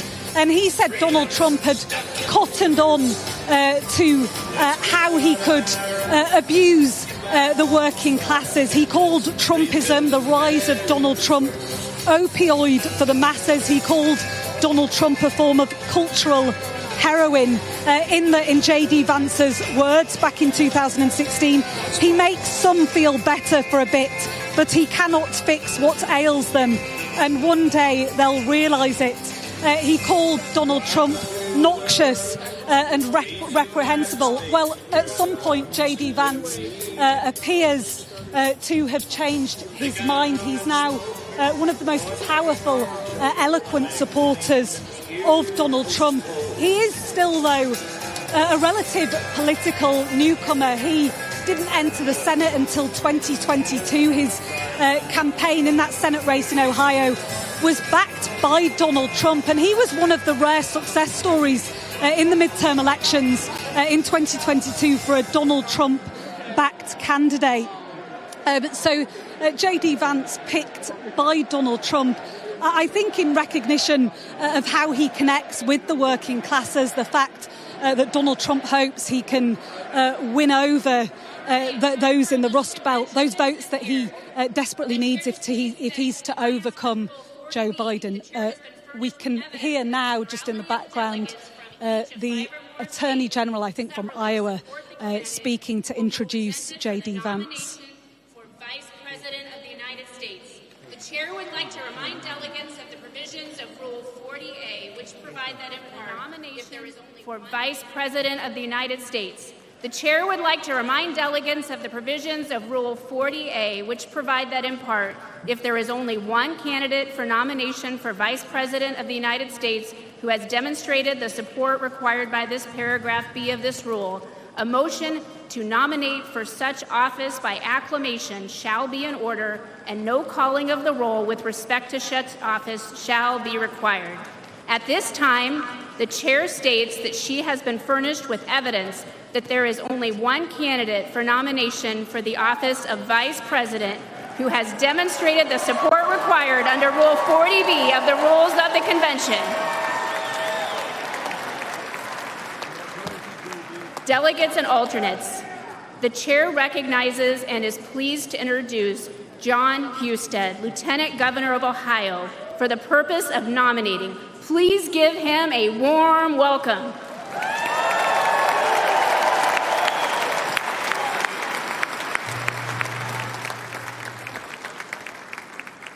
Are we ready?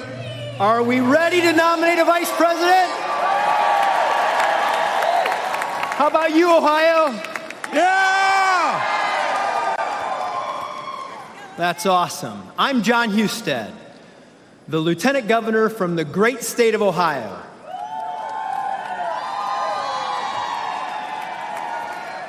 It is an honor to speak to you all this afternoon to formally nominate the Republican nominee for Vice President of the United States.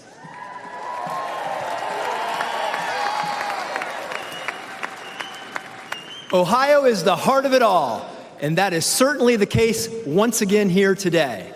The vice presidency is an office of sacred trust. The man who accepts this nomination accepts with it the awesome responsibility to give wise counsel to the president, to represent America abroad, to preside over the Senate, and to be ready to lead our nation at a moment's notice. Such a man must have an America first attitude in his heart. He must, amen.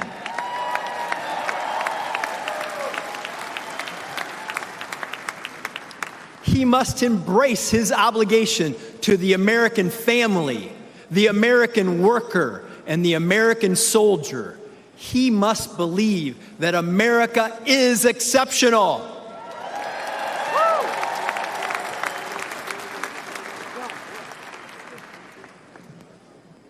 And be prepared in the tradition of our founders to pledge his life, his fortune, his sacred honor to preserve, protect, and defend the Constitution of the United States.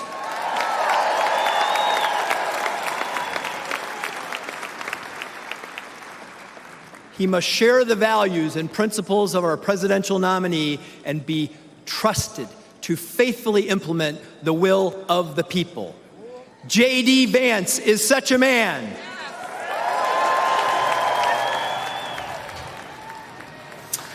It's 10 o'clock.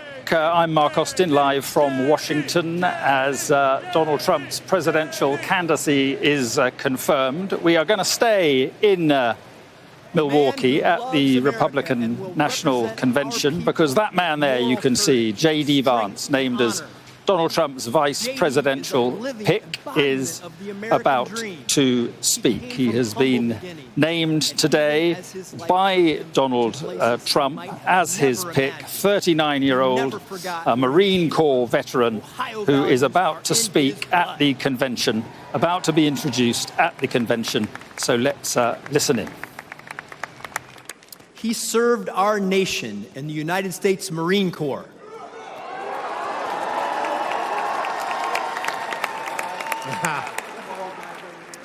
He is a graduate of The Ohio State University.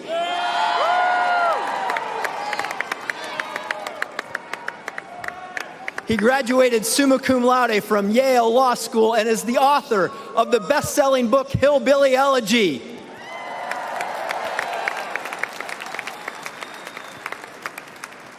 And he is a crusader for the people of the Ohio in the United States Senate. He has never forgotten the working people of our country, and he never will. He fought to bring investment to middle America as a businessman and has fought to defend them every single day in the Senate.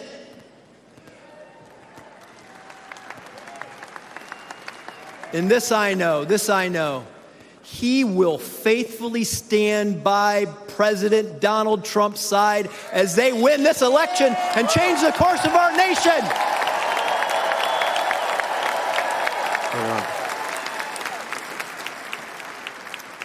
They will change the course of our nation to the benefit of all American citizens and truly make our country great again.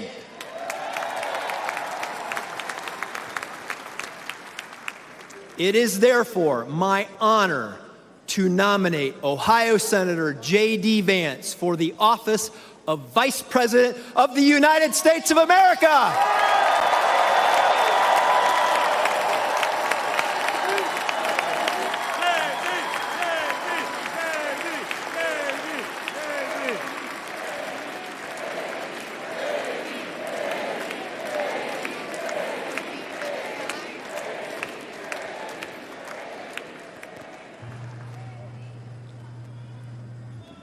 Delegates and alternates, pursuant to Rule 40A, a motion to nominate by acclamation is now in order. The chair now recognizes Delegate Bernie Moreno, Senate candidate from Ohio, for the purpose of making a motion. Thank you, Madam Chair. My name is Bernie Moreno. I'm honored to be the Republican nominee for the U.S. Senate from the great state of Ohio. I know firsthand that my dear friend J.D. is a selfless and brilliant fighter. He is a patriot who loves America. He loves Ohio. He loves his family. He's a great father. He's a great man. And that's what we need in this nation today. To J.D. Vance, America First is not just a slogan. It's his North Star. He has followed it every moment of his life and career. He knows what it's like to live in poverty, forgotten by Washington politicians. He is dedicated to ensure that no American is ever forgotten again.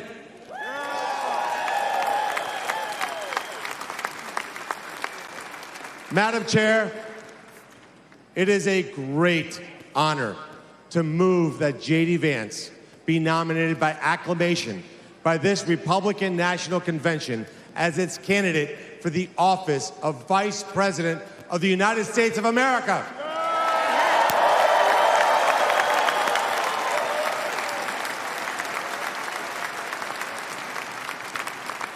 Without objection, the previous question is ordered. The question is on the motion that Senator J.D. Vance be nominated by acclamation. All those in favor signify by saying aye. Aye! All those opposed signify by saying no. In the opinion of the chair, the ayes have it, and the motion is adopted. Without objection, the motion to reconsider is laid upon the table.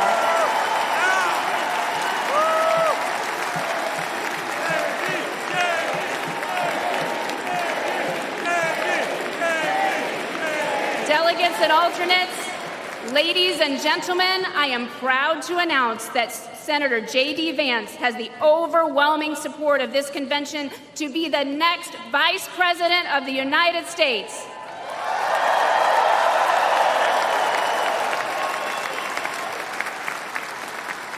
The chair is pleased to make the following appointments to the Escort Committee for Senator J.D. Vance, his vice presidential nominee.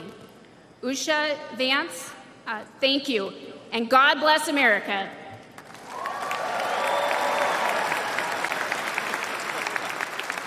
Ladies and gentlemen, please welcome back Speaker Johnson. All right. What a great night. Pursuant to Rule 40D of the rules of the Republican Party, I formally declare President Donald J. Trump and J.D. Vance as the Republican nominees for President and Vice President of the United States.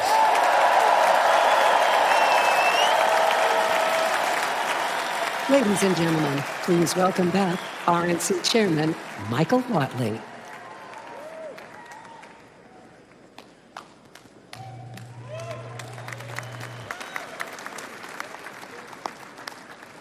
What a great afternoon for the Republican Party, and what a great afternoon for America. It is now time to take the official convention photograph. If all of the delegates would please stand and turn to the center camera directly opposite the stage, we will take the official photograph.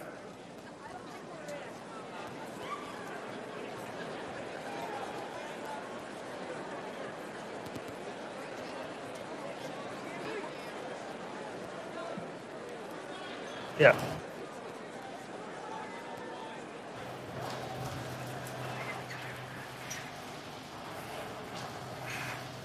So there we have it. All now confirmed. Donald Trump is the presidential nominee, and by acclamation, you saw it there. J.D. Vance is the vice presidential nominee, and we're waiting, as I say, for J.D. Vance to speak. Doesn't look like it's happening anytime soon. Let's speak then to Martha Kellner, who is in the National Convention Center there in Milwaukee. So, well, a huge 48 hours this for Donald Trump. Yeah, the mood inside this Republican National Convention is buoyant. This is a party which believes they're in the ascendancy. They believe the political winds are with them heading into November's election. We now have confirmation of the two names on the Republican ticket. Of course, at the top, Donald Trump, and underneath him, his vice presidential pick, J.D. Vance, a 39-year-old relative political newcomer. He's only been in the Senate for a year and a half, but many people did have him earmarked as their front runner. Many people believe he will do a good job in debating Kamala Harris. We've just having word from Reuters news agency that Vice President Harris has accepted the invitation of a debate on American network television.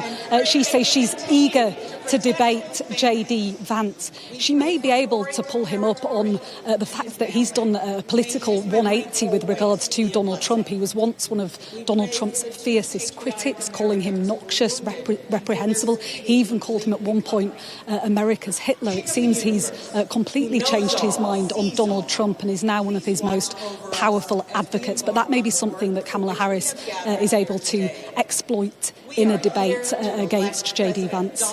J. Trump, a leader with wisdom, strength. Okay, Martha, thank you very much indeed, and we will rejoin the convention centre there as J.D. Vance takes to the stage.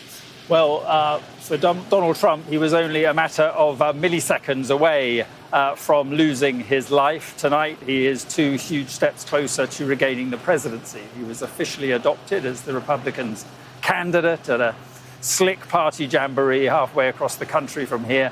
As you saw there in Wisconsin, that was no surprise, but what is the dismissal of perhaps the most dangerous criminal case against him over the mishandling of classified documents by a judge he appointed. And in a race defined by questions of age, Donald Trump tonight picked a man half his as his running mate, the Senator J.D. Vance. Our first report tonight is from our US correspondent, James Matthews. It is my honor to nominate Donald J. Trump for the office of President of the United States. It had been a big weekend in America politically. Big politics rolled into the Monday.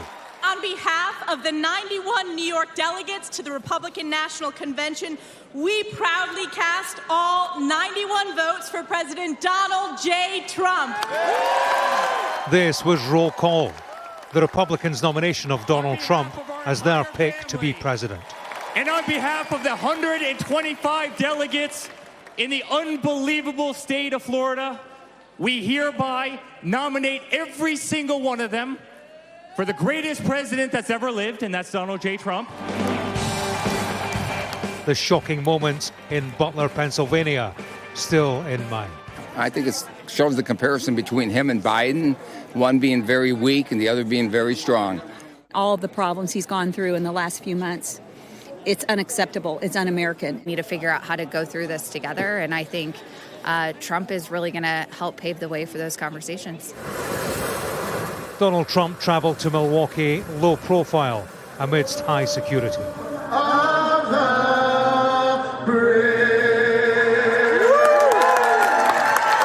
In the presidential race, he came here to announce his running mate. Support the president, volunteer for him. Ohio Senator J.D. Vance is the choice. He'll be vice president if Trump wins in November. Parts of Milwaukee had a ghost town feel as streets were sealed off for this convention. Standard procedure, stressed by recent events. Outside the city centre, these were scenes of protest against the party in residence. Political division hasn't gone away, even if it is under review. I believe politics ought to be an arena for peaceful debate. From the Oval Office, President Biden made a weekend appeal for unity. Take a look at what happened. Following the attempt on his life, the sentiment was echoed by Donald Trump. Of his planned speech to the convention, he told the Washington Examiner, "I basically had a speech that was an unbelievable rip-roarer.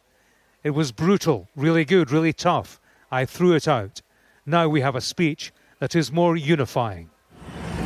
Former British Prime Minister Liz Truss was in town for the convention. Some Republicans had blamed President Joe Biden for the attack on Donald Trump. What did she think? Do you think the words of Joe Biden have been a factor? Well, I don't like some of the rhetoric around President Trump. I think it's unfair. Joe Biden's rhetoric. Joe Biden and other rhetoric, and some of the way the media have covered the assassination attempt has not been good at all. I don't like that. On a day Donald Trump's work trip took him to Wisconsin, he received significant news from home in Florida. A judge has dismissed the criminal case against him of mishandling classified documents and concealing them at his home in Mar-a-Lago. The Florida decision is the latest in a string of results going Donald Trump's way. From the TV debate with Joe Biden through Supreme Court ruling to a delayed sentencing in New York. A look at the last month is the look of a candidate who can't lose. A moment like that, and the defiance and the iconic image, and that over and over again, you're going to see it, I guarantee you, all throughout the convention. Hammering that turns those soft Trump supporters into hardcore Trump supporters overnight. Donald Trump hasn't been yet to his party's convention, but he's due to appear soon. The day he wasn't meant to see is one he wouldn't want to miss. James Matthews, Sky News, in Milwaukee, Wisconsin. Well, the backdrop to tonight's events here in America is, of course, the near-fatal attack on Donald Trump just 2 nights ago. More evidence is emerging of the extent of the security failure, including how people in the crowd had already spotted the gunman on the roof. This is a big crowd. At 6:05 on Saturday, July the 13th, at a rally in Pennsylvania, ex-President Donald Trump took to the stage to greet supporters. Not long afterwards, a gunman aimed at Trump, the bullet brushing his ear. A spectator was killed, 2 others were injured, and the gunman was shot dead. The rally was taking place in Butler, in western Pennsylvania. The Butler Farm Show grounds are about 5 miles from downtown Butler. It's home to the Farm Show, an annual agricultural fair, and on Saturday, a Trump rally. This is the location of the stage where Trump was speaking. Secret Service members were located on 2 buildings behind the stage, and police cars were parked in the neighbouring construction company grounds.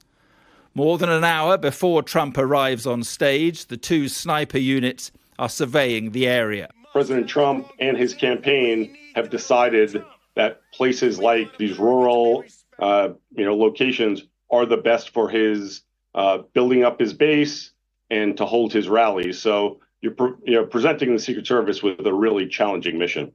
Trump's speech starts and the sniper teams were seen still setting up on the roof of buildings behind Trump's stage. Around 4 minutes into his speech, several people in the crowd notice a man with a gun climbing onto the roof of one of the nearby buildings. Yeah, someone's on top of the roof. Look, there he is right there. Around 130 meters away from the stage. This is where the gunman was located, just 20 meters from the nearest police car. There was also a tree that seemed to obscure the nearest sniper's view of the gunman. He's on the roof. He's right. We have people that right here, right on the roof. 2 minutes later, he starts to fire. In the seconds before the first shots are fired, both sniper units seem to get into position. The gunman then fired 3 initial gunshots. Another 5 followed in quick succession 3 seconds later. Audio analysis indicates that 2 more shots were fired by the Secret Service members. Multiple law enforcement agencies were involved in the event, which is a common procedure, but experts say it could have contributed to the security failings at this event in Butler. Well, there are thousands of places like Bethel Park across this country, a slice of American suburbia situated on the edge of a big city. For the past 36 hours, though, the area near to Pittsburgh in Pennsylvania has had the closest of attention, being the home of the attempted assassin of Donald Trump. Our US correspondent Mark Stone reports from there.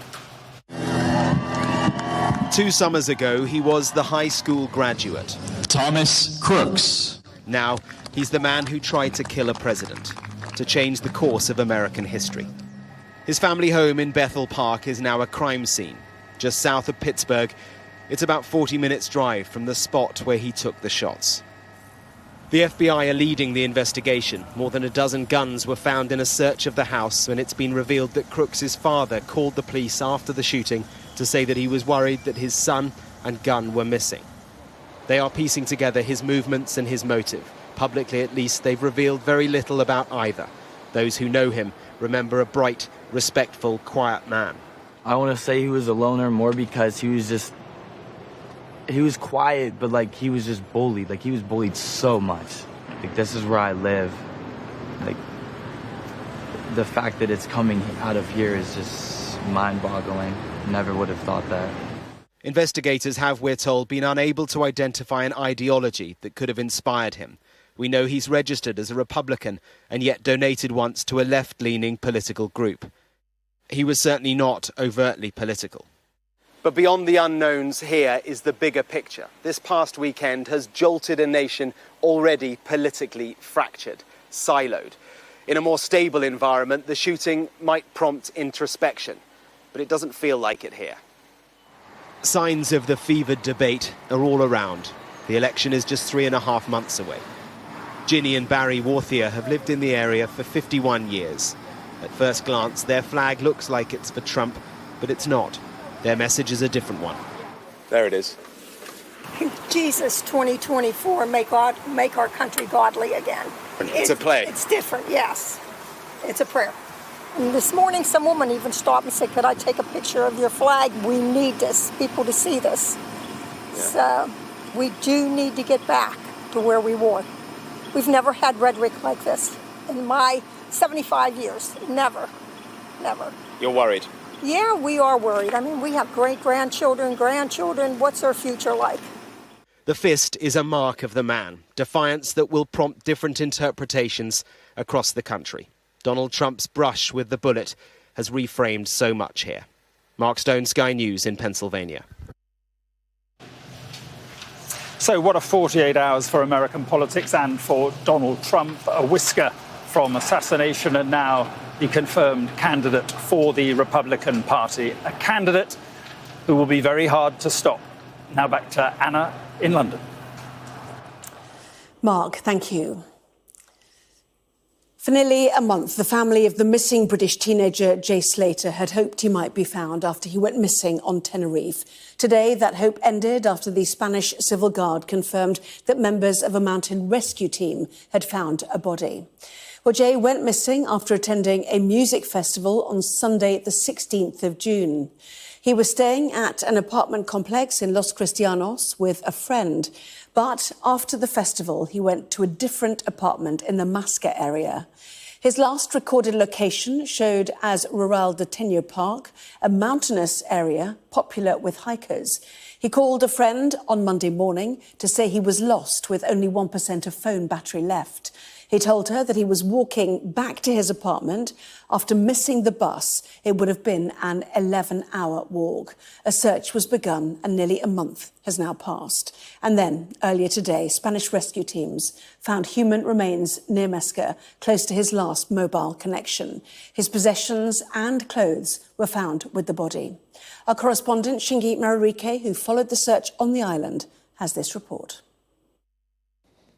It's been 29 agonizing days since Jay Slater went missing, and today came the worst news possible for a family who have been hoping and waiting. A body discovered in the search for the 19-year-old, who had been in Tenerife on his first holiday abroad. The remains found in a remote part of the island. These pictures from today show teams searching in that area, battling with the brutal landscape, a reminder of how hard it would have been for anyone to survive here. The news confirmed by a charity who had been supporting the family. It said, LBT Global is saddened to announce that a body found in Tenerife does look to be that of Jay Slater. It is understood the body was found close to the site of his mobile phone's last location. That location was in northwest Tenerife, where multiple emergency services combed an arid area. We saw the operation firsthand, spending days in the town of Masca. And so did Chris Pennington, who joined that search and knows how difficult the terrain is. He was going down into a ravine, and once you start going down, it's almost impossible to get back up. Like I say, the heat exhausts you.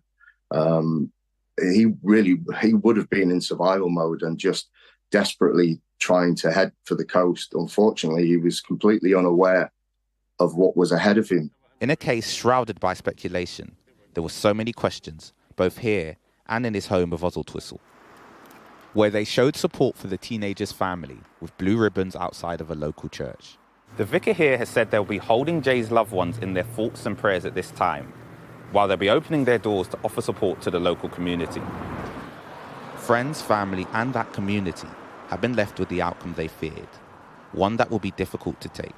Shingi Marike, Sky News, Oswaldtwistle in Lancashire. The grandson of Muriel Mackay, who was kidnapped and murdered 55 years ago, has told Sky News he hopes a new police search could mean the end to the story. Officers are digging at a farm in Hertfordshire with new information on where she might be found from one of the men convicted of her killing. Our crime correspondent Martin Brunt has been at the forefront of covering this case, and he reports from Stocking Farm. From early morning, police search teams headed through the farm to the excavation site. The squad of investigators included forensic analysts, archaeologists and specialist photographers. Their mission, to locate the remains of murder victim Muriel Mackay, kidnapped and vanished 55 years ago. She was mistaken for the wife of media mogul Rupert Murdoch. So this is the lean-to that's coming down. Muriel's grandson watched our footage of the operation.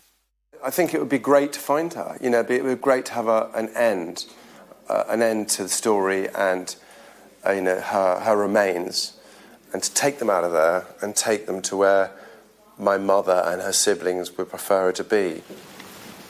The patch of land will be dug up over the next 5 days. A white line marks out a rough rectangle of the excavation area. The dig area is the site of an old manure heap that was there when Muriel was held for ransom at the farm in 1969. The white-roofed barn on the right is new and straddles the site. Inside the barn, police have begun digging up the floor. Brothers Nizamuddin and Arthur Hussain were convicted and jailed for the murder, but they always refused to say what happened to their victim. In January, Muriel's daughter Diane flew to Trinidad to meet Nizam Hussain. I came all this way to see you. Over old maps and photographs, Nizam finally confessed. He said Muriel died of a heart attack and he buried her under the manure heap behind the farmhouse. 2 feet from the hedge, that's where the body is. Detectives and the landowner had to be persuaded that this new dig was worth doing. In return, the family have had to agree that if Muriel's remains aren't found this time, they won't ask to search the farm again. So far, the new search was going to plan. It's understood excavators had located an old ditch that's thought to be close to where the killer said he buried Muriel's body. Martin Brunt, Sky News in Hertfordshire. The fears over the safety of high-profile public figures reached the royal family today. Queen Camilla was briefly ushered away during a visit to Jersey in what was later described as a false alarm. She's visiting the Channel Islands with the King, and it was confirmed that both will go much further afield to Australia and Samoa in the autumn. Our royal correspondent Rhiannon Mills reports now from Jersey. You can see the Queen looking relaxed, enjoying an ice cream. When her female close protection officer appears to whisper something to her, they're joined by another police officer and Camilla is taken away. Her automatic reaction to stop to get some flowers from the crowd, showing how as a royal couple they'd usually stop to chat. But security wanted to get them into a nearby hotel as soon as possible. We understand it was a member of the royal visit team while they were walking around down there that raised the concern, which then turned out to be a false alarm. But certainly it shows a heightened level of sensitivity after what happened in America. Just ahead of the visit, the palace had confirmed the King had written privately to Donald Trump via the American embassy. Not meant to be our main focus of the day, as a special sitting of Jersey's Parliament was being held outside for them, despite the rain. It is particularly special to know that I am standing here today, the same spot where my late mother's proclamation was read, and that too, as you were saying, of King Charles II. A trip that a few months ago would have looked unlikely. It's, I think, right that we should pay homage to our King, who is, I think, an incredible man and deserves all our support. I think everybody's hearts reached out to him, following the public announcement of his diagnosis. And, I think we just want to be here and support him and welcome him.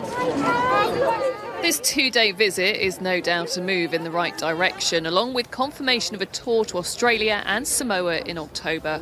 But doctors are still keeping a close eye, as well as his security team, as ever, on a man who, even when it's like this, simply loves this side of the job. Rhiannon Mills, Sky News in Jersey. Now, it's hardly the return England's players had hoped for. Instead of an open-top parade around central London and a trip to Downing Street and Buckingham Palace, a rainy landing at Stansted. For England's fans too, it was a case of the morning after the night before, as our sports correspondent Rob Harris reports. The morning after, it hurt even more, leaving with no winners' medals. Dejected England players boarding the bus in Berlin before flying home, hours after digesting a second consecutive Euros final defeat. England were running on empty, always conceding first in knockout matches in Germany. Before conjuring comebacks, Cole Palmer was the latest super sub. But Spain was simply superior. The late winner was heartbreaking, but England hadn't created enough. Gareth Southgate as drained as his players, now with a decision to make. It's hard to reflect so soon after a defeat like this. Look, I think the team have done the country proud, but at the moment, I have to say, in my head, none of that matters because we had an opportunity to win and we haven't been able to take it. The wait goes on since '66 for a Three Lions trophy. It's been absolutely fantastic under Gareth Southgate, and they did brilliantly well. One thing that's similar then and now is the team spirit, which has been, I think, has been remarkably brilliant under Southgate's leadership. Reaching so far, so consistently in tournaments under Southgate was little consolation today.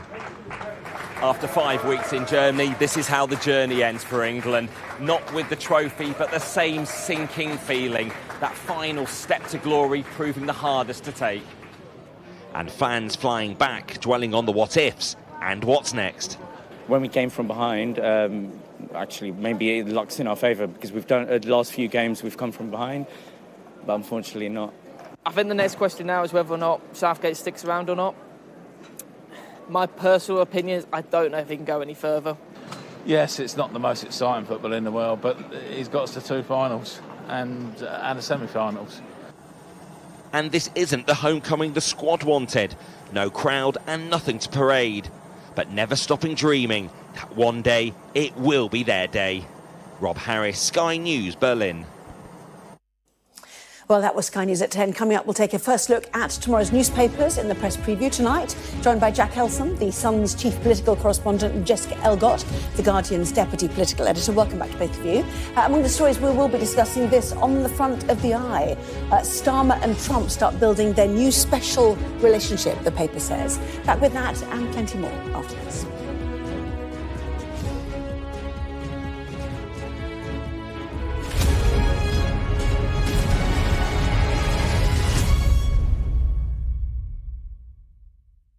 Three, 2, 1. We've got an election, haven't we? We'll start with the rehearsals. Let's do that again, one more time. You've got to be the best, but that is quite a lot of pressure. It's just keeping up with everything. You don't know what's going to happen day to day. And being forcibly removed. You've got to beat your journalistic competition. Every day matters. That was a very tense interview, and I'm still slightly shaking. You train hard and you fight easy, and I think that's what we're doing.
Well, this is Sky News. In just a moment, the press preview, a first look at what is on the front pages. First, though, our top stories. Donald Trump has been formally appointed as the Republican presidential nominee.